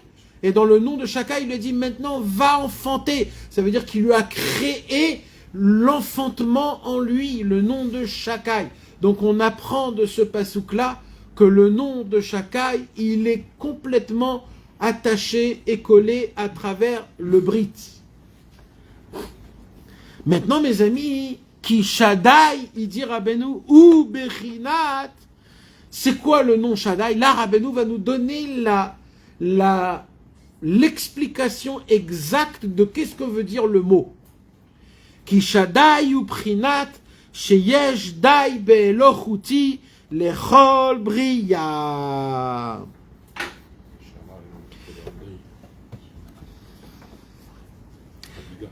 Mes amis, pour la première fois, quand Akadosh Baruch Hu, il s'est dévoilé à Avraham Avinu, il s'est dévoilé à Avraham Avinu sur quel nom? Aussi, sur le nom de Shakai. Le nom de Shakai, c'était le nom qui s'est dévoilé aux patriarches Avraham, Yitzhak et Yaakov. Et Yaakov et Avraham Avinu, donc il lui a dit là-bas le passouk, regardez, si vous voulez regarder dans le 19, juste en bas, Vaïi Avraham ben Tishim Shana veteisha Shanim. Avraham, il a eu 99 ans. Vayar Adonai el Avraham. Et Dieu, et Avraham voit Dieu. Vayomer elav. Dieu, il lui dit, pour la première fois, hein, c'est la première fois où Avraham, il voit Hachem. C'est pas la première fois, mais ça veut dire, c'est commenté pour la première fois dans la Torah. Vayomer elav, Ani el Shaddai. Italech lefanai veyetamim. Je suis ton Dieu Shaddai. Marche dans mes pas et sois simple. Voilà ce qu'il lui demande Hachem à Avraham. Tout de suite, Rashi, il dit, ah, c'est quoi ce nom-là? Pour la première fois dans la Torah, on connaît un nouveau nom. Hachem se fait appeler Shaddai. C'est quoi Shaddai? Alors Rashi, il dit, Piresh Rashi, Ani El Shaddai, je suis le Dieu Shaddai. C'est quoi? Ani ou Sheyesh Dai Belohouti Lechol Briya. Alors, c'est vraiment très dur à traduire ça, mais je vais essayer de le traduire, d'accord? Je vais vous donner des petits exemples. Quand Hachem, il a créé le monde, alors par exemple, il voulait créer un arbre. Alors Akadosh Baruch Hu, il a créé quelque chose, et cette chose-là se faisait. Elle se faisait. Elle se créait, elle se modifiait. Jusqu'à que Dieu, il a dit, Dai. Dès qu'il a dit Dai, elle s'est arrêtée. Et dès qu'elle s'est arrêtée, c'est ça un arbre. L'arbre qu'on voit aujourd'hui, c'est quelque chose que Dieu, il a pris l'eau, le feu, l'air et la terre. Il a mélangé, et ça se mélangeait. Ça se faisait. Jusqu'à que Dieu, il a dit Dai. Dès qu'il a dit Dai, c'est sorti l'arbre. Pareil, comment? Limité. Shaddai, c'est Sheyesh Dai. Dieu a créé la limite à ce monde. Pardon, Sheyesh Dai. Je me suis limité dans ce monde-ci. Ça veut dire, j'ai limité ce monde. Ça veut dire, tout ce que j'ai créé, ça vous suffit. C'est ça que ça veut dire. Tout ce que j'ai créé dans le monde, ça vous suffit. Vous n'avez pas besoin plus que ça. Shaddai. Sheyesh Dai. Il y en a assez. Il y a assez. Quand Dieu se dévoile dans le nom de Shaddai, en fait, il dit à Avraham Avinu, Avraham, tout ce que j'ai créé dans ce monde-ci, il y en a assez. T'as pas besoin plus que ça. Et t'as pas besoin moins que ça. Pourquoi le nom Shaddai, on le met surtout dans le Brit? Parce que c'est surtout dans le Brit qu'on doit se limiter, se préserver, se satisfaire. Parce que la Gemara, elle nous dit sur le Brit quelque chose de très intéressant. Plus tu lui donnes à manger, plus il a faim. Moins tu lui donnes à manger, plus il est rassasié. Ça veut dire que le Inyan de Shaddai, c'est quoi? C'est il y a des limites. Fais-toi une limite. Tu peux te rassasier avec ce qu'on te donne. Ne crois pas que tu as besoin plus. Ne crois pas que tu as besoin encore. Shaddai. Sheyesh Dai. Et quand un homme y vit, de manière qui se dit Baruch Hashem, tout ce que j'ai, c'est exactement ce que j'ai besoin. Pas plus que ça. Cet homme-là, il vit le nom d'Hachem de Shakai. Cet homme-là est très puissant. Cet homme-là, il est énorme, énorme. Un homme qui se satisfait avec ce qu'il a, en comprenant que ce qu'il a, c'est ce qu'il doit avoir de base. Il n'a pas besoin plus que ça. Sinon, Hachem lui redonne. Sinon, normalement, Akadosh Baruch Hu, il devait lui donner. S'il lui a pas donné, c'est parce que Dieu, il lui a dit, daï. Dès qu'il nous a dit daï, il sait. Daï, ça veut dire stop. Donc, le secret du mot shakai, c'est sheyesh daï be'elokoti lechol bria. Alors, pourquoi on a besoin de ce nom-là dans les passions sexuelles? Parce que dans les passions sexuelles, alors, on peut faire des bêtises. C'est quoi les bêtises? C'est qu'un homme, quand il est marié avec sa femme, il va regarder une autre femme. Pourquoi tu regardes une autre femme? Shaddai, Daï. Dieu, il t'a donné une femme, voilà. C'est elle. Consacre-toi à elle. Focalise-toi sur elle. Ce que tu dois recevoir, c'est de elle. Mais pas d'un autre, c'est Shakai. Mais après, même dans elle, il y a la formule de Shakai. La formule de Shakai, c'est une formule qu'un être humain, il doit le découvrir à travers les barrières. Un homme qui ne sait pas se mettre des barrières dans sa vie, il ne sait pas vivre dans ce monde. Il ne saura jamais dire non, il ne saura jamais remettre en place ses enfants, il ne saura jamais donner un bon conseil à ses amis, ou même se marier, parce qu'il n'a pas de barrière, et le commencement des barrières, c'est de commencer à se dire à soi-même, ça c'est permis, ça c'est interdit. Cette pensée est permis, cette pensée est interdite. Oi, il faut que j'arrête de penser, vite. Shakai, El Shaddai, Iten li Rachamim. On peut dire Hachem, El Shaddai, Iten li Rachamim. Tu amènes le Shakai, tu amènes le nom de Dieu qui te dit, Dai. Hachem, il m'a donné assez. Pourquoi je vais aller autre part? Pourquoi je vais goûter quelque chose qui ne m'appartient pas? Par rapport à ce qu'on a dit avant, c'est par rapport à la gava. Alors ça, Rabbeinu, il dit, ça c'est la preuve que la gava et le gamabrit, c'est un. Parce que tout le concept de Shakai, c'est de l'humilité. C'est quoi l'humilité? C'est de se dire, je pars d'une base que Hachem m'a donné tous mes besoins. Voilà, c'est une base. Ça n'existe pas qu'Hachem ne te donne pas tes besoins. Voilà.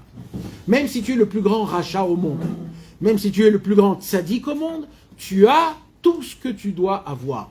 C'est comme ça qu'Hachem il a créé. Pour ton but, parce qu'il y en a qui ont plus que d'autres. Oui, on va dire, ouais, mais on va pas rentrer dans les détails, mais dans les grandes lignes. Un homme, il reçoit, il naît, il travaille, il a des copains, de la famille, une maison, etc. Hachem lui met dans un environnement qu'il a tout ce qu'il a besoin. C'est comme ça. Quand un homme va désirer quelque chose en plus, alors il sort du mode Shakai. Et ça s'appelle un gamabrit. Ça s'appelle la gava, de l'orgueil. J'ai de l'orgueil. C'est quoi de l'orgueil? Je me satisfais pas de ce que Dieu m'a donné. Je mérite plus, je veux goûter plus. Ma guiali, ça me revient. Ça s'appelle quoi? De la gava. Et il dira, ben nous, c'est l'inverse du shakai. Donc c'est la preuve que le mot shakai, il inclut en lui deux choses. La gava et le brit. Donc de là, on apprend que l'orgueil et le gamabrit, ils sont les deux scellés, liés à tout jamais. Et que le travail qu'un homme il doit faire quand il étudie la Torah, quand il se rapproche d'Hachem, au tout d'abord, c'est d'abord de l'humilité. On a étudié ça dans la Torah 9, mes amis, si vous vous rappelez. Le kavod, les rabbanim, etc., si vous vous rappelez, ça veut dire ça se répète, on est en train de... Rabbeinu, il nous dit, c'est pas ces goulottes que je vous donne, les gars, c'est des clés. Ça veut dire, si vous mettez pas la clé, si vous tournez pas, ça fonctionne pas. Ça veut dire que c'est un travail. Il faut pas attendre que le problème, il vient chez toi. Toi, tu dois aller vers le problème. Toi, tu dois commencer à faire. Bon, comment je me renforce dans le gamabrit? Comment je me renforce dans la Gdushat Abrit? Comment je me renforce? Qu'est-ce que je dois faire pour me renforcer dans la Gdushat Abrit? C'est moi qui dois aller vers. De faire le Tikkun HaKlali, de garder mes yeux, d'essayer de ne pas regarder là où il ne faut pas regarder, de ne pas parler avec des gens qu'il faut pas parler, pas rigoler, etc., etc. Il y a tellement à réparer. Et mes amis, sachez que tout ce que je vous dis, c'est aussi pour les femmes. Parce que c'est exactement pareil pour les femmes. Les femmes, ils ont le même inyan du Bgam Abrit. Chez eux, c'est dans des autres choses, mais c'est aussi des Bgam Abrit. C'est des mauvaises pensées, c'est des mauvaises demandes, c'est des mauvais choix, c'est des mauvais ta'avot, c'est je sens, etc. Et eux aussi, ils ont un propre travail. Alors, c'est pas exactement comme le même comme nous, mais plus ou moins, c'est les mêmes choses. Eux aussi doivent lire le Tikkun HaKlali, eux aussi, ils doivent lire des Torot de Rabbeinu, ou alors faire des prières, de se renforcer dans la joie, et qui va enlever. Et c'est certain que quand le mari, il se sanctifie dans le Bgam Abrit, automatiquement la femme, elle ressent, et elle reçoit une Gdushat Abrit, parce que c'est écrit dans Sefer Amidot, que quand le mari, il faute dans le Bgam Abrit, automatiquement, la femme, elle faute aussi dans le Bgam Abrit de son côté. C'est écrit. Si c'est écrit, c'est émettre. Même si tu le vois pas, c'est émettre. Tu sais pas ce qui se passe dans la tête. Tu sais pas ce qui se passe. Et ça, c'est très grave. Quand le papa et la maman, c'est tout le foyer après qui est en feu. Parce que dans le mot ish, il y a un yud. Et dans le mot isha, il y a aussi, il y a un he. Quand on enlève Hachem de ish et de isha, il y a le feu. Et c'est quoi le yud ke? C'est le shakai qu'on a vu ici. C'est le nom d'Hachem qu'on va voir dans le premier, dans le Seif Dalet. C'est mamash ça. Et donc comment on fait en sorte... Après, il y a des gens qui comprennent pas comment il y a des problèmes de shalom bayit et de simcha, et j'ai plus le goût à ma vie, et on s'aime plus, et etc. Alors mes amis, il faut... Alors je dis pas que c'est ça la racine de tous les problèmes, mais quand un homme il a ce genre de problème-là, voilà un nouveau chemin, comment essayer de commencer à réparer. On répare à travers la sanctification du Bgam Abrit, la hanava, la chifloute, les paroles de Torah, et grâce à ça on est zoré de découvrir la lumière d'Hachem. Donc j'espère que je me suis bien expliqué dans le mot Sheyesh Dai Be'elokuti. On a compris ça, le mot Shakai? Sheyesh Dai Be'elokuti, ça veut dire Hachem, il a créé une mesure satisfaisante pour chaque, et suffisante aussi, mais satisfaisante aussi. Parce que les gens, ils vont croire que c'est pas satisfaisant, ça ne suffit pas. Non! Même la satisfaction, Dieu, il te la donne. Dieu, il veut pas que tu souffres. Dieu, il veut que tu sois satisfait même de ce olamazé. Quand tu manges, tu es rassasié. Quand tu es avec ta femme, aussi, un minimum. Même ça, Hachem, il t'a donné. Ça veut dire que quand toi, tu réclames plus que ça, c'est un ribouillor, c'est un ribouille rocher. Alors, il faut amener le Shakai, le nom de Shaddai. On va voir qu'est-ce que c'est plus tard. Parce qu'il a ce parabénou, mais je me permets que c'est le sujet. Eliyakar sur Bereshit 1.6, il explique tout ça exactement comme ça. Eliyakar 1.6. Ok. Alors j'avance. Ukeshe'en shomer abrit. Quand Chas v'Shalom, un homme, il ne se préserve pas, il ne se limite pas dans la débauche, dans les passions sexuelles, dans les pensées, paroles et actions. Comment il peut faire ça? Comment c'est possible qu'un juif peut tomber du Bgam Abrit? Vous savez que le Ramban, dans la Torah, il enseigne que quand on fait la Brit Mila, on enlève un très grand pourcentage des passions sexuelles de toute la vie d'un homme. C'est la raison pour laquelle. C'est-à-dire, c'est quoi la Brit Mila dans l'explication simple? La mitzvah dans l'explication simple, c'est quoi? Limiter les passions. C'est quoi? Limiter les passions. C'est de prendre le membre le plus sensible du corps humain et de le donner à Hachem. De lui dire, voilà, là où on va normalement ressentir des sensations très fortes, je te le donne à Hachem, voilà, je le donne. Tu prends le prépuce, tu le donnes à Hachem. Donc en fait, quand un homme il fait la Brit Mila, quelque part, il enlève le Bgam Abrit. Rabbeinu, il dit que tout le peuple juif, il est appelé des tzadikim, rien que parce qu'on a la Brit Mila. Alors la question se pose, comment c'est possible? Un homme qui tombe dans le Bgam Abrit, comment il peut tomber dans le Bgam Abrit s'il a la Brit Mila? C'est ça la question qu'on pose. Comment la maréchal il est tombé alors qu'il n'avait pas lié de Sahara? Par l'orgueil. Alors il dit Rabbeinu, la réponse à ça, tu peux pas tomber dans le Pgam Abrit. Mais tu peux tomber dans une autre faute. Dans l'orgueil. Et l'orgueil, elle emmène le Pgam Abrit. Elle arrive à même sauter la Brit Mila. Regardez comment c'est très grave. Pourquoi? Parce que c'était la racine d'Adam Arishon. Ah oui, c'est ce qu'il a fait. Il a voulu être un dieu, la Gava. Donc c'est ça qui l'emmenait après à fauter avec sa femme. Il était avec sa femme avant le temps. Normalement, il devait faire Shabbat. Il a fait pourquoi? Parce que la Gava, elle emmène le Pgam Abrit. Donc, il dit Rabbeinu, il faut se battre contre l'orgueil. C'est pas grave si quelqu'un il te traite des mots, s'il te rabaisse. C'est pas bien, mon frère. Écoute-moi, personne te dira ce que je te dis. C'est vrai que t'as tout raison. C'est un rachat. Mais moi, je te dis, Rabbeinu, il nous enseigne. Prends-le comme un cadeau, parce qu'on en a besoin des seaux d'eau qui nous rafraîchissent un petit peu. C'est bien. On doit se rappeler qui on est. C'est facile à dire. Le Noam Elimelech, il enseigne dans le Noam Elimelech qu'il y a un travail énorme quand tu rentres aux toilettes, quand tu fais tes besoins, de voir ce que tu fais et de sentir ce que tu fais pour que tu saches qui t'es. Qu'est-ce que tu vaux? Qu'est-ce qui sort de tes entrailles? Regarde ce que t'es. On est trop, on se fait trop. On s'habille avec des habits qui coûtent 1000 euros, 2000 euros. On a des habits très chers, des chaussures très chères, des montres très chères, des chapeaux.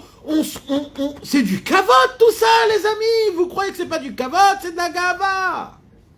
L'orgueil, c'est pas juste de dire je suis le meilleur. L'orgueil, c'est de se dire, c'est que le monde a fait qu'on s'est habitué à s'habiller tous les jours avec un autre habit, avec des habits très importants, très beaux. Je dis pas maintenant qu'il faut s'habiller dénigrement, pas du tout. Mais c'est quelque chose que maintenant on est dedans sans le savoir. Ça veut dire on est rempli aux as avec la gava. Donc, c'est pas grave quand quelqu'un il t'humilie, quand quelqu'un il te dépasse dans la voiture, quand quelqu'un il te fait un coup de poisson, quand quelqu'un c'est pas grave, prends-le comme des cadeaux. Hachem il te fait un cadeau de te rabaisser, c'est le Hémet, c'est le Hémet. On a dit une chose très importante, mes amis. J'espère que vous l'avez fait. C'est très important de lire une fois par semaine Igeret Aramban. Le Ramban, il a écrit une lettre à son fils quand il arrivait en Eretz Israël et il lui a dit, mon fils, voilà, je concentre toute ma vie, tout ce que j'ai étudié, tout dans une petite feuille. Et voilà, ce sont les conseils que je te demande à faire. Et là-bas, mes amis, il enseigne comment être un homme humble. Il faut lire l'Igeret Aramban, il faut l'étudier chaque mot. On parle de ça quand il dit que la Bible de Adam de ne pas regarder, c'est textuellement. Frérot, textuellement. J'ai pas le droit de regarder quelqu'un. Non, on parle pas de pas le droit, pas le droit. C'est pas. C'est pas. De haut en bas. C'est des conseils, mon ami. C'est-à-dire que t'es pas obligé de le faire. Mais sache une chose. Tu veux savoir réellement c'est quoi un homme humble? Un homme humble ne regarde jamais dans les yeux de quelqu'un. C'est à quel moment? Tout le temps. Tout le temps. C'est une honte. C'est une honte. C'est un respect. C'est comme si que tu vas aller devant un grand roi, ou alors devant un très grand homme, ou un vrai grand sadique. C'est honteux de le voir dans les yeux. Tu vas le regarder comme ça, vite fait, comme ça. Ça veut dire, tu comprends ce que je veux dire? Mais de le regarder dans les yeux comme si, mais tu te prends pour qui? Pourquoi les Kohanim, on n'a pas le droit de les voir? Pour ces mêmes raisons, c'est interdit. Le Inyan de qu'il faut regarder la face de son rab. Alors oui, tu dois regarder les lèvres. Comme ça, c'est écrit, les lèvres. Qui bouge. Mais Avatar, les habits, c'est regarder de haut en bas. Oui. Donc on ne regarde pas quelqu'un de haut en bas, on Nachon. ne regarde pas de haut. Nachon. En vérité, c'est ça le pshat. C'est de ne jamais regarder quelqu'un de plus haut. Qui que ce soit. Même un enfant, même un nul. Qui que ce soit. Aujourd'hui, c'est pas considéré comme un manque de respect Alors, si il y a un manque de respect, ok. Alors regarde-le, parce que c'est un manque de respect. Mala asot. Mais dans ta tête, dans ta vision, ne te prends jamais au-dessus de quelqu'un. Jamais, jamais, jamais, dans toute ta vie en entière, tu dois te regarder plus haut que quelqu'un. Sache-le, toute ta vie, personne au monde. Il n'y a pas d'exception, il n'y a pas d'exception. De ne pas parler à voix haute. Il faut étudier la Higueret Aramban et il faut demander à Hachem de pouvoir avoir le mérite d'appliquer chaque ligne qu'il y a écrit là-bas. Avec ce qu'on a étudié maintenant, c'est une obligation parce que tout la Gava, c'est le Bgam Abrit. Aïnou les dégoûts ou selatzmo avodat elelim, il dit Rabbeinu, quand un homme il tombe dans le Bgam Abrit, il se fait lui-même un dieu. Parce que c'est quoi de tomber dans le Bgam Abrit? C'est de se satisfaire dans le corps, comme on dit physiquement. Se satisfaire physiquement dans le corps, ça s'appelle de la avodah zara. Parce que notre corps ne nous appartient pas. Il appartient qu'à Hachem. On a le droit de faire avec le corps ce que Dieu nous permet. Quand on ne fait pas ce qu'il nous permet, je prends possession sur mon corps, ça s'appelle avodat elelim. C'est de la avodah zara, les amis. Rabbeinu, il nous fait pas c'est amitié. Ou mar'e she'en dai be'elokuto. Quand un homme il va regarder à droite à gauche, il fait montrer que Hachem, ça suffit pas ce que lui a donné. Alors quand Dieu il t'a donné, par exemple, c'est très fort ce qu'il y a écrit ici. Là il y a écrit comme ça. Hachem il a décidé par exemple de te donner 50%. Un exemple. 50%. Alors toi tu vis avec 50%. C'est un exemple mes amis. Alors maintenant il se passe quoi? Tu as tes 50% que normalement c'est largement suffisant, mais dans ta tête tu te dis moi non, je veux plus. Eh oui, moi je veux plus. Alors il dit ici Rabbeinu, comme Dieu il t'a donné 50, quand tu vas prendre plus que 50, tu vas pas prendre de Dieu, tu vas le prendre de la avodah zara, de la avodat elelim, des autres dieux. Et c'est ça la faute, la grande, mes amis. Parce que Dieu, il te donne ce que tu as besoin, toi. Et quand tu réclames, là, mes amis, je parle quand on réclame plus, c'est certain qu'il y a quelque chose que je ne veux pas que vous vous trompez. On a le devoir, quand on manque des choses, de demander à Hachem. Quand on demande à Hachem, Hachem, il nous donne. Ça, c'est une chose. Mais là, on parle d'une autre chose. Là, on parle se satisfaire. C'est pour ça que là, on parle quand un homme, il va chercher des choses que c'est interdit autre part, parce qu'il croit qu'il en a besoin. De parler avec des femmes, de tomber dans le gamabrit, ou alors faire des choses. Quand la Torah, elle ne nous le permet pas, c'est Dieu qui ne nous le permet pas, parce qu'on ne peut pas le chercher autre part, et si on le cherche autre part, on va le chercher directement dans la avodah zara. Ve'alken, c'est la raison pour laquelle, quand un homme, il ne se satisfait, il ne se contente pas de ce que Dieu il a donné, il est pogem dans le nom Shakai. Pourquoi on met dans la mezouza le nom Shatai? Hein? Alors, je parle pas que de l'argent, je parle des ta'avot. Parce que la racine c'est la ga'ava. Non, c'est la ga'ava. Parce que je me permets, alors il faudrait peut-être essayer de mettre le point sur les ta'avot, on va dire, que les ta'avot c'est interdit, et quand un homme il veut se satisfaire avec des ta'avot, alors il est pogem dans le nom Shakai. C'est une des raisons pour laquelle la mezouza, on écrit Shakai. Pourquoi on écrit Shakai dans la mezouza, mes amis? Parce que la plus grande chose que Dieu il nous donne, qui nous appartient, et qu'on doit dire merci, la plus grande chose, c'est quoi? C'est mon toit, c'est ma maison. Et c'est la première chose à chaque fois qu'on va remettre en question. Peut-être j'ai grandi, peut-être je déménage, peut-être c'est pas bien. C'est qui la maison d'un homme? La femme. C'est la femme. C'est toujours la femme qui prend sur la tête. Peut-être c'est pas elle, peut-être elle est nulle, peut-être elle est naze. Il dit Rabbeinu Shakai, c'est moi qui t'a choisi ta maison, c'est moi qui t'a choisi ta femme, c'est le top niveau pour toi, tu n'as pas compris, et tu verras que le jour où tu auras besoin plus grand, je te donnerai plus grand. Mais pour l'instant que tu es là, Shakai, et à chaque fois tu dois embrasser le nom Shakai, dans chaque porte que tu rentres. Ça veut dire Hachem, merci de ce que tu m'as donné. Je me contente de ce que tu m'as donné. C'est ça, c'est bien, je le reçois, c'est ce qu'il faut. Là, tu dis par exemple une personne, elle a 50%, ça devrait, la personne devrait être satisfaite et ça devrait suffire. Et que si elle prend un peu ailleurs, c'est. De ce qui est interdit. De ce qui est interdit. Mais et dans le cas où tu as 0%. Alors 0%, ça n'existe pas. 0%, tu meurs. Tu sais ce que c'est 50%? Je vais te dire c'est quoi 50%. Non, je parle pas de femmes. Je parle de tout en général dans ta vie. Je te parle des yeux. Moi, je parle d'une femme. D'accord. Une femme, c'est 1% parmi les pourcentages. Quand je te dis que Dieu nous a donné tout, je vais te dire de quoi je parle. Je parle des yeux, du nez. Non, mais ça c'est important parce que tu t'imagines si un homme il n'a pas ça. Ça veut dire dans ta vie, tu as. D'accord. Alors une femme, c'est vrai. Non, alors. C'est comme si en fait tout le monde avait une femme. Mais il y a des gens qui n'ont pas de femme. Non, il y a des gens qui n'ont pas de femme. Il y a des gens qui n'ont pas de yeux. Et donc ces gens-là. Alors ces gens-là, c'est un problème. Alors, tu sais ce que je dis? Moi, je dis pas que ça doit me suffire. C'est pas ça que je dois dire.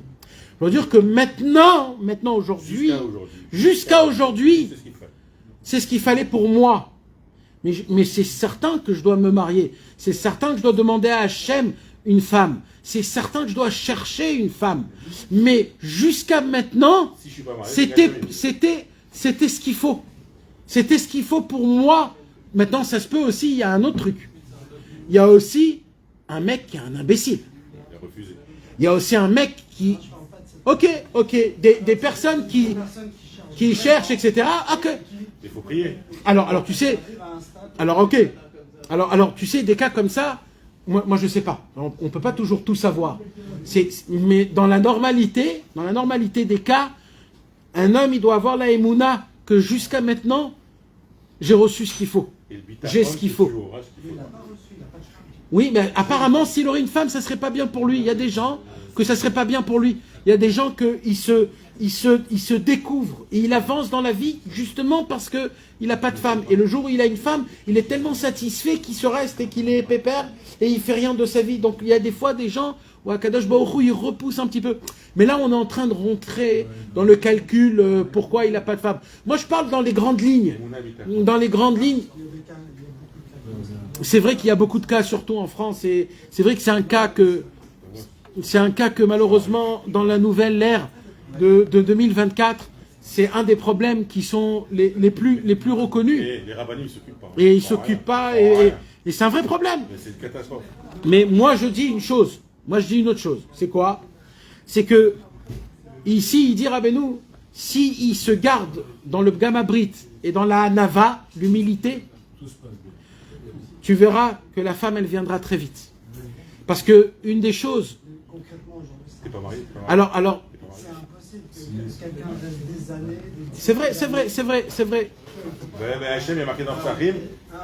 Dans Psachim, marqué Hachem, il aime 3 choses, plus que tout. Dont le célibataire qui habite dans une grande ville et qui reste sadique. Hachem, il l'adore. Oui, mais c'est théorique. Mais c'est que ça existe. La vraie vérité, c'est que quelqu'un qui reste des années... C'est vrai. Il y a des gens qui prient, qui arrivent... Je sais, tu as raison. On a le youch. Hein. Tu as raison, et c'est très dur. C'est très dur. Voilà, c'est difficile. C'est très dur. C'est difficile, d'accord, mais comme je dis... Non, ça c'est un cas, On ne peut pas dire des choses complètement théoriques et des choses où il y a une réalité. Non, moi je parle dans 90% de comment ça fonctionne chez un être humain, on va dire. Même pour des gens qui sont célibataires, mais pas des longs célibataires. C'est certain que le célibat, c'est excessivement difficile. Et il n'y a que la prière pour ça. Et il n'y a que la patience. Et Hachem Yahazor à tous les célibats qui puissent se marier les uns avec les autres. Mais Là, on en a marre oui, de prier, oui.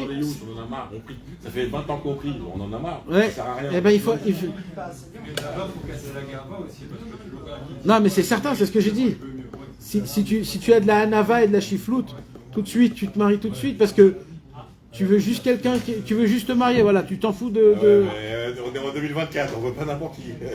Alors, pour cela, j'ai qu'une seule chose à dire. Force et courage!